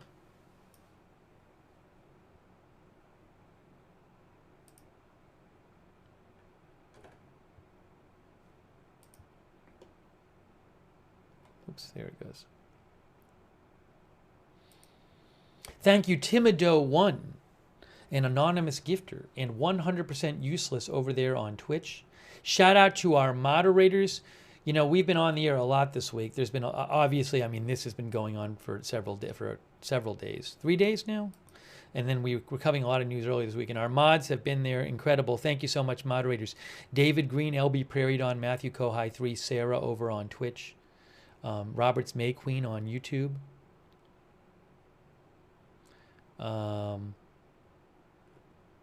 And Linda Belk, Larry, Misha on X, Kay, Larry, Body, Margaret, Riley on Facebook. Also, I want to shout out a couple more people. Robert Rial II and Lou Knight and Chuck Mosca. Thanks for subscribing to the channel on Facebook. I really appreciate that. Billy Joe Drage, thanks for the stars. Billy Joe. Paul Anderson is modding too. Thanks, Kay and Margaret, for subscribing. Also, our Twitch subscribers, like Matthew Kohai 3, Timido 1, Wall Street, and Shaggy. Thanks for supporting the channel. Oloso, Cece, Syrup Monster, Tatermong, Emilian, Holistic. Shout out to them. Billy Joe on Twitch, Grant74P. Quieter, Massachusetts guy.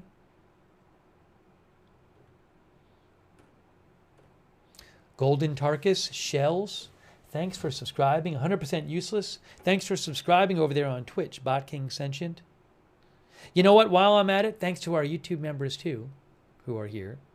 Floppy Discus, JD63, Lena Lopez, Jenny Lassiter, B.O.C.O. Top. Thank you. In about 5 minutes, we're supposed to get footage of a Charlie Kirk vigil at Utah Valley University. Music Muse, Chris N. Beamer Club, thanks for being members. Bluesy Girl, Warren Tinsley, Waltham, Evelyn in Maine, Babs, Grace G. Ski, Lena Lopez, Derek Seaman, Dead Critic, Bella, Mama 457 Rose, Palm Tree, Jane Jones, Do Your Duty RN, Teresa, Son of the Revolution, Victoria, Zool Grunt, Bab, Stacy, Bashford, and all of our other YouTube members. Thank you.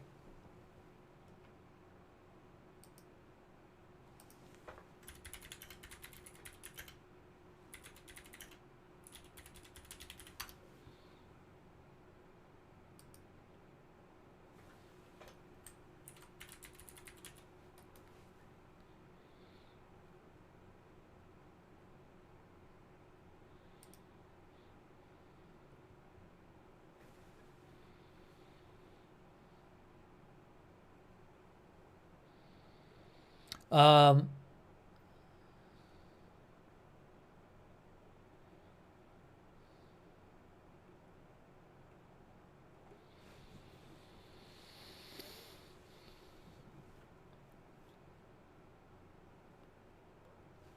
Hang on, let me just see if we have the video. Oh, I have the video. I have the video right now. I have the live video. Oh, this is from, it says Provo, Utah.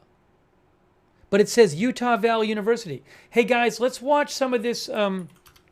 This is a live vigil for Charlie Kirk at Utah Valley University. Hang on, I'm trying to get it on the screen for you. I'll get it on the screen for you in a second.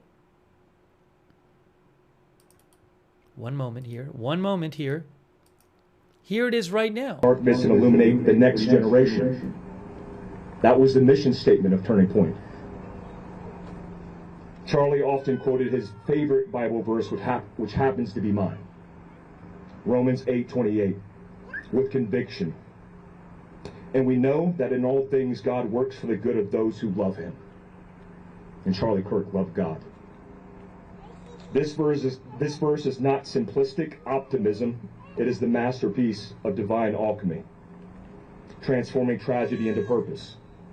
When the enemy thought he could deliver a final blow, when violence sought silence, it instead forged a clarion call. The work of God is not nullified by cruelty or fear. Even in the act meant to destroy, there is a seed of awakening. This is the paradox of spiritual warfare. That adversaries meant to extinguish our light instead catalyze a wildfire of conviction. The pain draws others near. The stands of the few become the fire of the many. If we truly believe Romans 8:28, that in all things God works for good, then every single trial, every attack, and every threat becomes a portal for awakening. We who love him must hold fast to that truth. We must be good. We must be the good that is worked out through adversity. We are not called to huddle in bunkers or scream into the void. The weapon in this war is not guns, it's not bullets. The weapon in this war is found in minds renewed and hearts aligned with truth. Today's youth face distraction, nihilism, and seductive lies disguised as liberation. How liberated are we? The battlefront is not some distant land, it's the classroom, the social media feed, the family dinner table, the dorm room. And it is there in ordinary, quiet, faithful presence that we pass the torch. Being Charlie is not only emulating his words, but replicating his posture. Courage mixed with humility, reason anchored in faith, truth paired with compassion. We speak when it's hard. We care when it's inconvenient.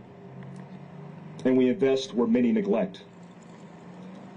Look, there is danger in idolizing one.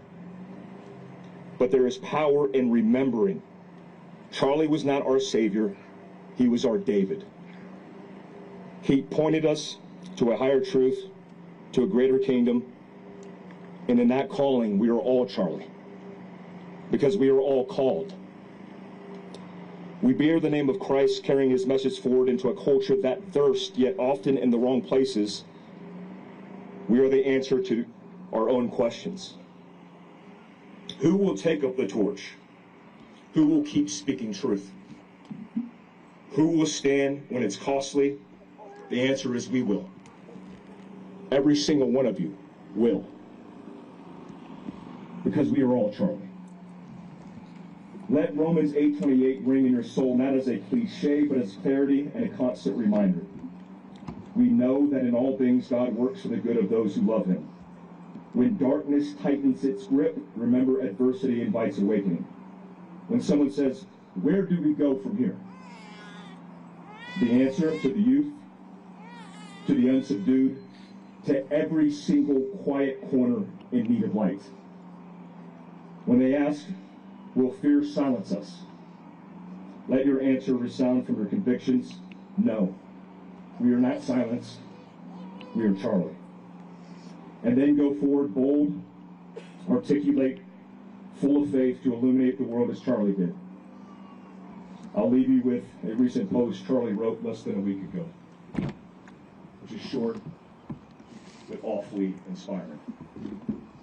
God, family, country, in that order. Thank you. Amen. I am Charlie. I am Charlie. I am Charlie. I interject very quickly to introduce our very own representative, Trevor Lee. Trevor, please.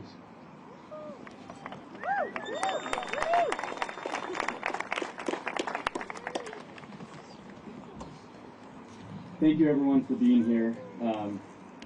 We'll just listen to a little bit of this. I was in D.C. when we got the messaging that Charlie had been shot at UVU, and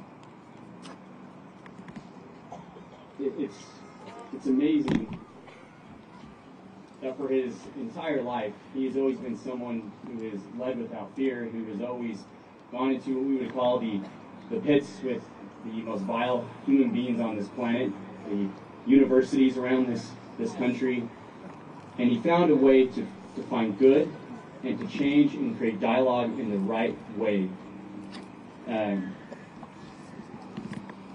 And one of the interesting things that we found about the situation is, he had been trying to go to UVU for quite a while to speak there and to get to talk to the students.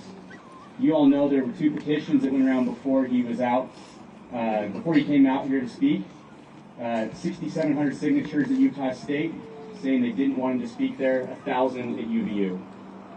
And of course, the day that he did show up, we had 3,000 plus people that showed strong to listen and hear him speak.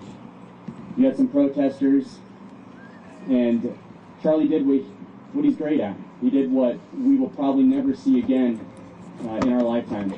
Someone who could speak to everyone who, in my opinion, I don't believe ever lost a debate. He was absolutely brilliant. I was privileged to know him on a personal level on multiple different occasions, and he walked the walk, and he led with example. How many people do we know that are involved in politics actually do everything that they preach? They are very hard to find. And Charlie did that, and he had respect. He had respect from everyone that he spoke to. It's incredible to see the outpouring across this country, from business owners to athletes to politicians on both sides of the aisle to different leaders of different countries. How much everyone loved Charlie Kirk. When you get a moment of silence at a New York Yankees game, you know you've done something right in your life. And it's incredible to see so many people that he has helped, that his web of inspiration in politics has started from just him. You can go down a list of amazing, incredible people who have gotten their start because of Charlie. And I'm going to expand that to so many of our youth. There was no one before Charlie who reached out and could get the youth riled up, excited, and teach them that they're powerful, that they should be courageous, that they are the future of our country. There was no one else like that out there. And it's just been so great to watch and be a part of that.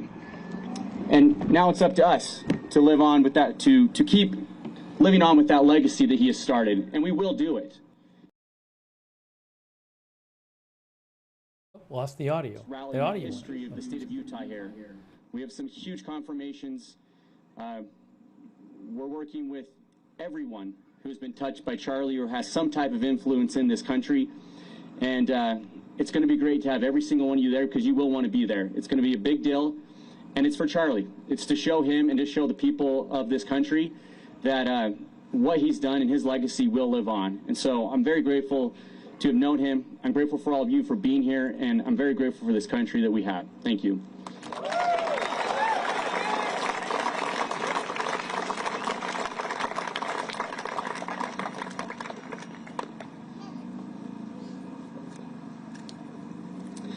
I think there's very few things in life that are so satisfying as having something explained in such a way that perfectly communicates it to you. Something that might be confusing, something that might have been difficult to understand, and I think that almost every single person here felt that in some way listening to something that Charlie Kirk said. It's an ability of his that spans generations and that has touched, without a doubt, millions of lives all across the world. For me, it was particularly impactful to hear the concern and the way in which this assassination touched even those closest to me, who I would have never assumed would have been so touched. My family is by no means a political one, but it was my dad who called me up and just wanted to talk in order to decompress, and I'm sure that many of us are feeling the exact same way. I'm sure that what Charlie Kirk did motivated the young people just as much as it motivated their parents, the boomer generation, and everybody else who listened to it. They motivated us to strive to be more Christ-like, to become more politically engaged, and it is now 100% our responsibility. It is 100% on us to make that memory last. Obviously, there's things that Charlie has done which are going to far outlast him. It hasn't been mentioned yet, but the infrastructure that he created when he founded TPUSA is one that is unparalleled. The ability to galvanize, activate students on campuses is something that nobody else has been able to achieve or motivate. It is something that deserves our absolute respect. So, and we're watching some of this ongoing vigil in Provo, Utah for Charlie Kirk. Our viewer Mark C. wrote in and said, "Is there anything similar to this in the history of the U.S.? This is very unique, especially since it's being streamed online with the use of social media." Mark might have been, was Mark writing when, I think Mark might have been writing about when Erika Kirk was speaking.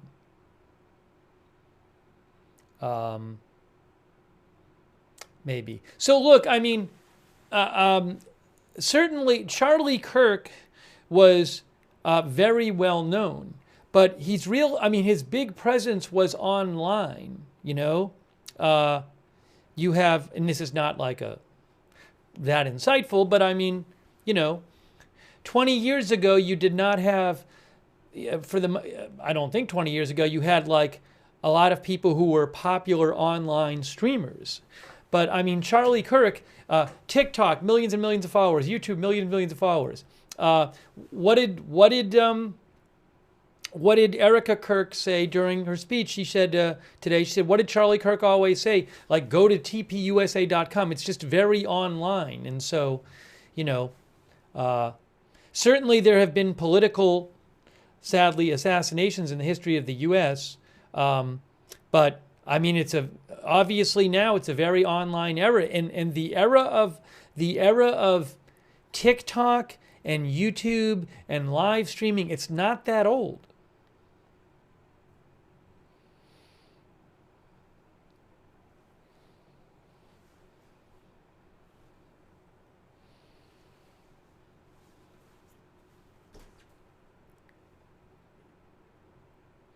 You know, the technology is such that Charlie Kirk's widow could go on tonight on Charlie Kirk's social media, and so many people watch it. You know, 20 years ago, she would have to, you know, how could people see it 20, 25 years ago? You had to be on TV, you know? So it's different. I mean, obvious we're as Nola Ape says, we're online.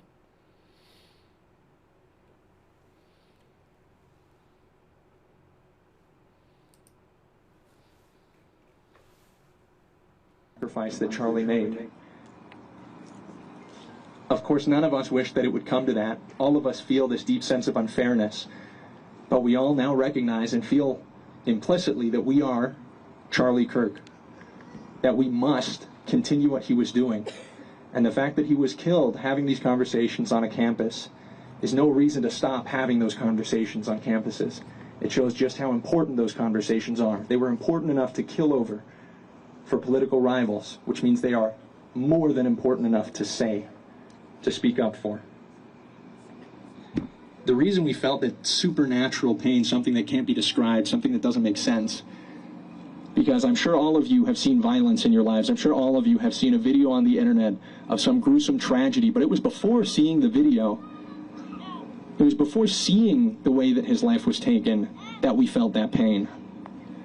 Some of us, unfortunately, were there to witness it, but there were so many more people who were not there and felt the pain nonetheless. This describes to us the stakes of the game. This describes to us that there is something eternal and that there is something much greater than us at play within politics and within these conversations. I think it's also very important to speak to some of the people who may not have had the most optimistic or positive views of Charlie prior to his passing, and that now may have shifted their tone. There are plenty of people who might see this as a side switching because it's been opportune, because it's something that will generate likes or revenue or support, because it's the popular thing to do, but I wholeheartedly tell you now that that is not the case.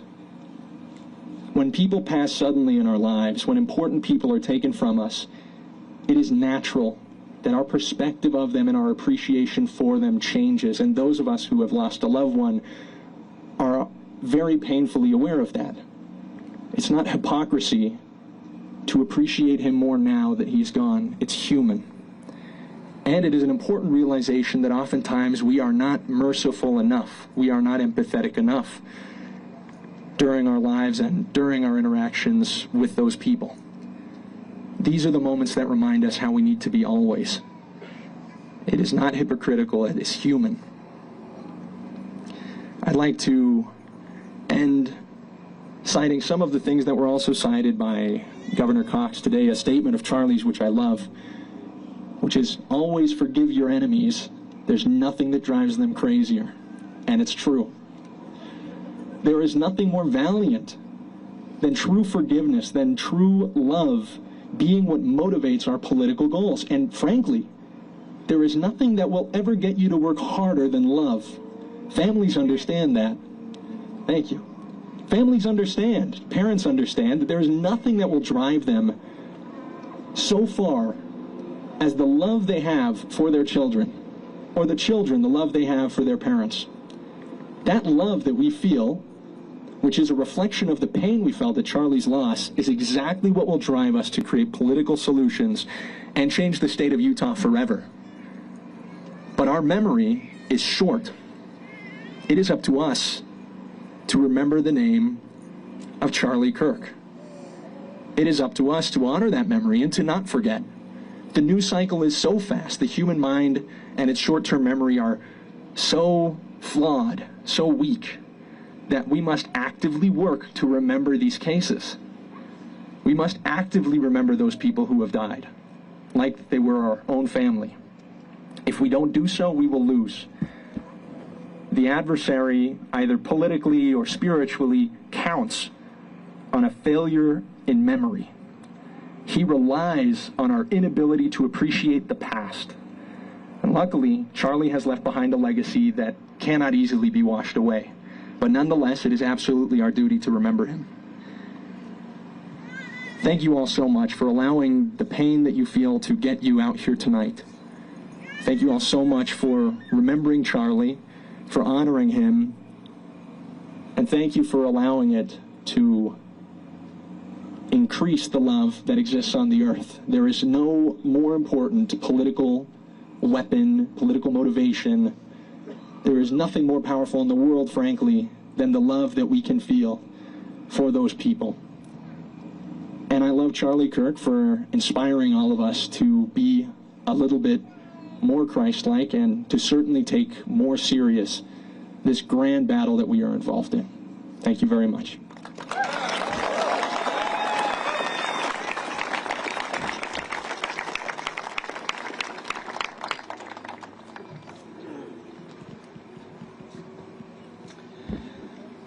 Good evening, everyone. I want to take a moment of silence, if we can bow our heads for a couple seconds.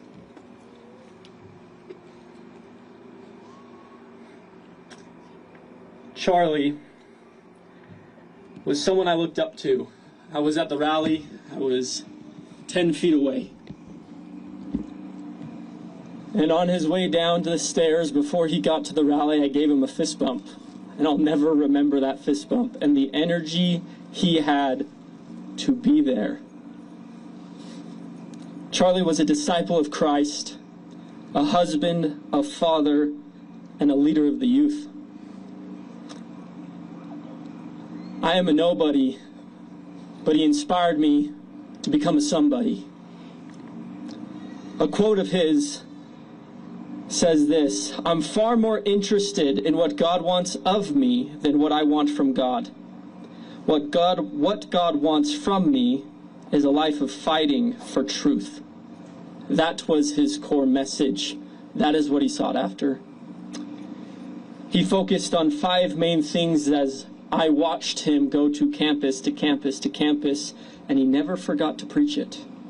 Faith in Jesus Christ as his Savior, a family-centered life, finding your purpose and living it so that you could change the world around you, a seeker of truth and a protector of the freedom to debate. Iron sharpens iron. A scripture says this: "If you are reviled for the name of Christ, you are blessed because of the Spirit of glory, which is the Spirit of God. It is resting on you. May the Spirit continue to rest upon his family and loved ones." The weak can never forgive. Forgiveness is the attribute of the strong.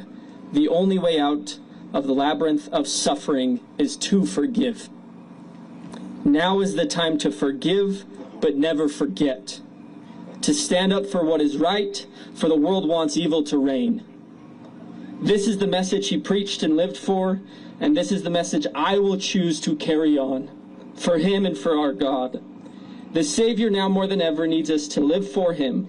Living for Christ means challenging a world that seeks to silence faith and the truth. Let us press onward in faith, knowing the hour is at hand. This is for you, the youth who are here tonight and who are listening. Now is our time to step into the light, to stand firm with our godly values, to face evil with faith and courage, and to never back down from making the world a better place. May we all be willing to follow our Savior, whatever the cost. In Christ's name, amen. Amen.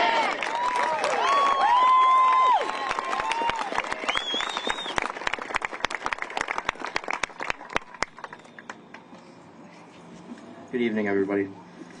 On behalf of our college Republican family here in Utah, I just want to share our thoughts, prayer.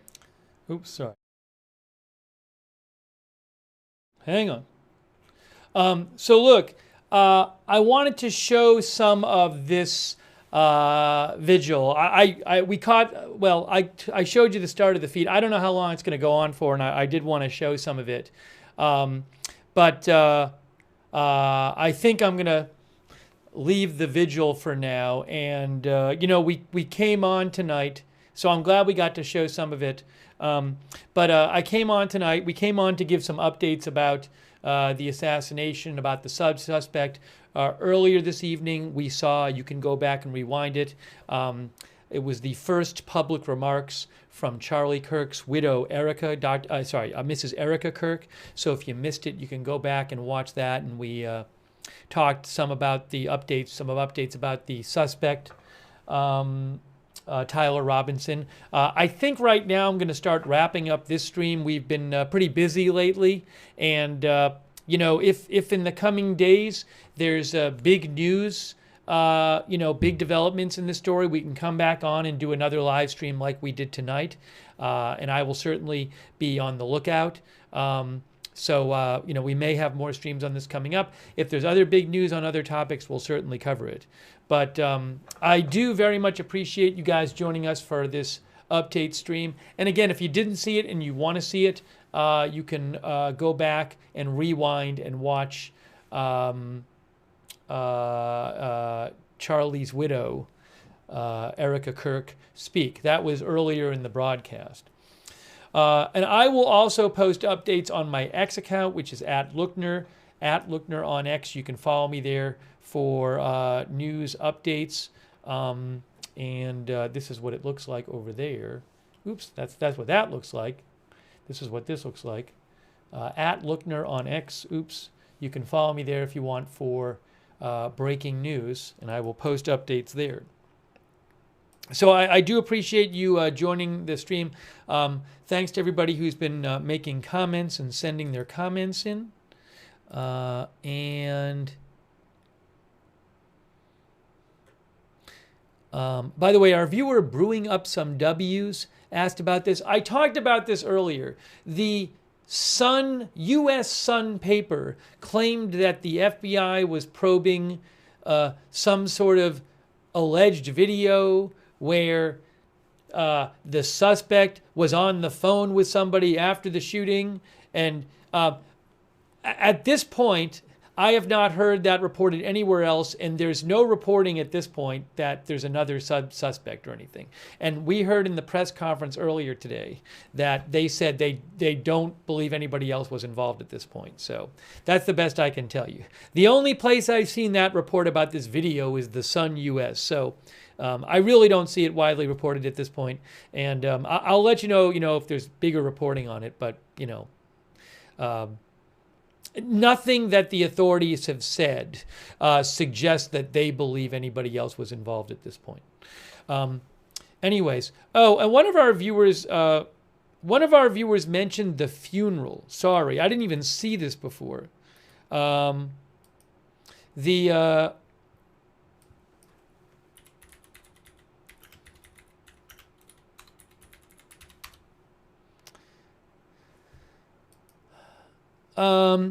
So one of our viewers claimed there's a set time for the funeral. I can tell you that the USA Today said funeral arrangements are still pending. So that's one article about it from today. So I do not know of a set time for the funeral and place and whether it's going to be open or closed or broadcast or all that. I have no idea, but I haven't seen it. Again, an article, the USA article from today said the funeral arrangements are still pending.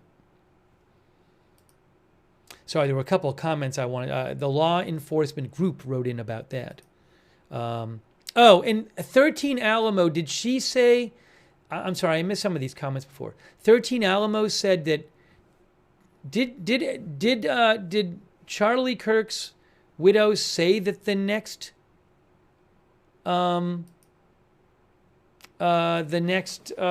event for the tour is Phoenix? I'm not even sure. Maybe she did. I'm sorry that I missed your comment, but I'm not going to go back and look at that now. So, anyways, we'll keep an eye out. The schedule. She said, his widow said that his college tour, which he had just started on Wednesday, will continue. But the schedule is unclear. The original schedule page has not been updated on the Turning Point USA website. Thank you, 13 Alamo, for writing in about that.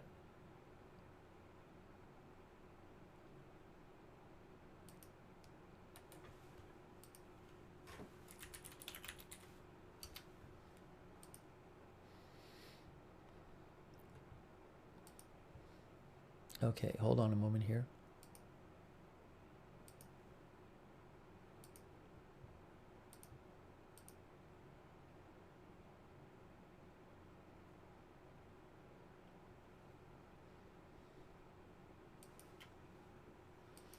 Okay, so we're gonna again, we're gonna wrap up this stream, but as I mentioned, we will. I will keep an eye out for updates, and we will. We very well might do more coverage depending on how things develop.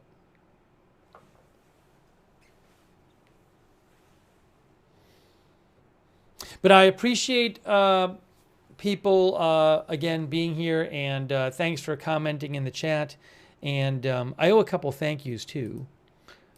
Thanks, by the way, to I owe a couple thank yous to Stop Noticing, Ignore White Rabbit, Charlie Thompson, Titan 74, Seize the Day, Q Revere, PA Jeeper 420, Floppy Discus, Palm Tree, Braden E. Nelson, Sir Pepe Horeo, and Baboon Error on Twitch, and Kamikaze Elf on Twitch. Thank you. I really want to thank our moderators who have been we've been on so much this week, and our moderators are the ones who are always there in the chat, keeping things civil there and respectful. Yeah, I know it can be difficult we have people with very different views in the chat on a topic like this. So, I appreciate when people can debate, but do it respectfully and civilly. Ruth Krafasi, Roberts May Queen over there on YouTube, thank you. One Way Street. And our other YouTube moderators, thank you so much. On Twitch, Sarah and all of our Twitch moderators who have been there, thank you so much. And Kay Lowry Body, Shannon Davis Hughes, Margaret Riley on Facebook, Paul Anderson, Linda Belk, Larry, Misha on X.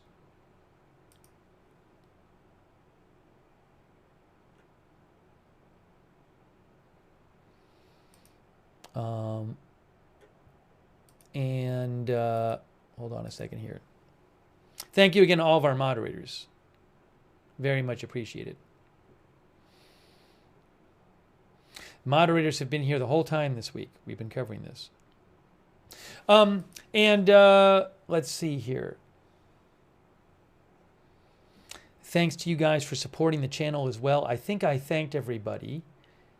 And I would suggest turning on the notifications. Subscribe to and follow the channel if you want. We cover all kinds of live breaking news without an agenda, agenda-free TV. I do want to thank, again, I thanked them earlier, but thank you to Turning Point USA for letting us show the footage of Mrs. Erika Kirk speaking tonight. We showed that because we had their permission to show it, and I do appreciate that. Also, what was I going to say? Another way to find out when we're live. We have notifications. The best way, I think, to find out when we're live is sign up for our free notifications. You'll get sent a notification whenever we go live. I never know when breaking news is going to happen. So it's easy to sign up. The mods will put the link in the chat for the notifications. You can also find the link in the YouTube and Facebook description of this broadcast. Also, for those of you on X, a really great way to find out when we're live is to follow us on X at Agenda Free TV. I post there whenever we're going live. I post updates about the channel there at Agenda Free TV. And thanks so much to our Discord moderators. We do, by the way, have a chat room on Discord. It's free. You can chat there with other viewers. Check it out. It's the same link as the free notifications link. You can also check out the chat at that link as well. And for those of you who watch on YouTube, I would suggest turn on the YouTube notifications. That's a helpful way to find out when we're live. The YouTube notifications, it's a little tricky. You got to subscribe to the channel. Then you got to click the notifications bell. Then you got to choose all notifications. So subscribe, hit the bell, choose all notifications. Thank you, by the way, to Fifth Nail. I appreciate it. Fifth Nail, thank you, Fifth Nail. Much appreciated. Thanks for the note as well. Thank you again to our subscribers over on Facebook who support the channel. They're like Chuck Mosca, Robert Real II, Shannon Davis Hughes, Kay Lowry Body, Margaret Riley, Sharon Klassen Goslin, Lou Knight, Diane Allworth. Thank you so much for subscribing and supporting on Facebook. All of our other subscribers there on Twitch. Thank you. Baboon Error for the gift subs. Thank you very much. Billy Joe Stundon, the North Massachusetts guy, Quieter. Mr. Bigley Uncredible. Thanks for watching, Mr. Bigley Uncredible. I appreciate that. My Crystal Clear Life. Thanks for being a subscriber. Wall Street, Shaggy, CC, Cave Brother. I think I already said Massachusetts guy, but I'll say it again. Timido1, thank you. CC. And all of our other subscribers on Twitch, thank you for subscribing there and supporting the channel. Artful Nothing. Thank you, Yannick Bork from Canada. I very much appreciate that, Yannick Bork. Also, our YouTube members, I Need Coffee, JD63, Eric Johnson, CAC813, Waltham, Obi-Wan, I'll say Obi-Wan, how's that? Colby Vaughn, Teresa, Evelyn in Maine, Chris. Thanks, members. I See You Sausage, Bella, Cat 1125, Mason D, Evelyn in Maine, Dean R, Kiwi, Tulula A Bell, Suzanne Wallach, Mama 4, 57 Rose, Token member, Horse Whisperer, Rachel, Kiwi NZ, UV Lightning, Mason D, all of our other, Yannick Bork, all of our other members over there as well. Thank you, 29EIHLOEV. Seth King, thanks for watching. Mike H.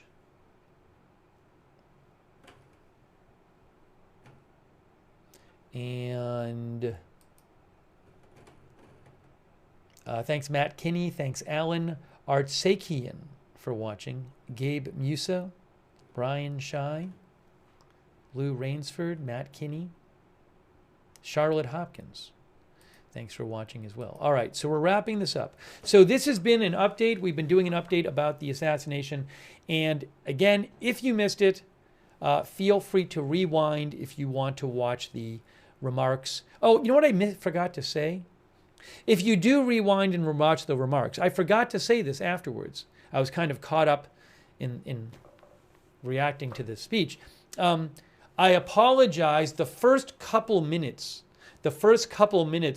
of the remarks by Mrs. Erika Kirk, there was a bit of a sync issue where the audio and the video were not quite synced. So I had to spend a couple minutes. I had to figure out why that was happening. So it took a couple minutes to fix. So I do apologize that happened. We did get it fixed.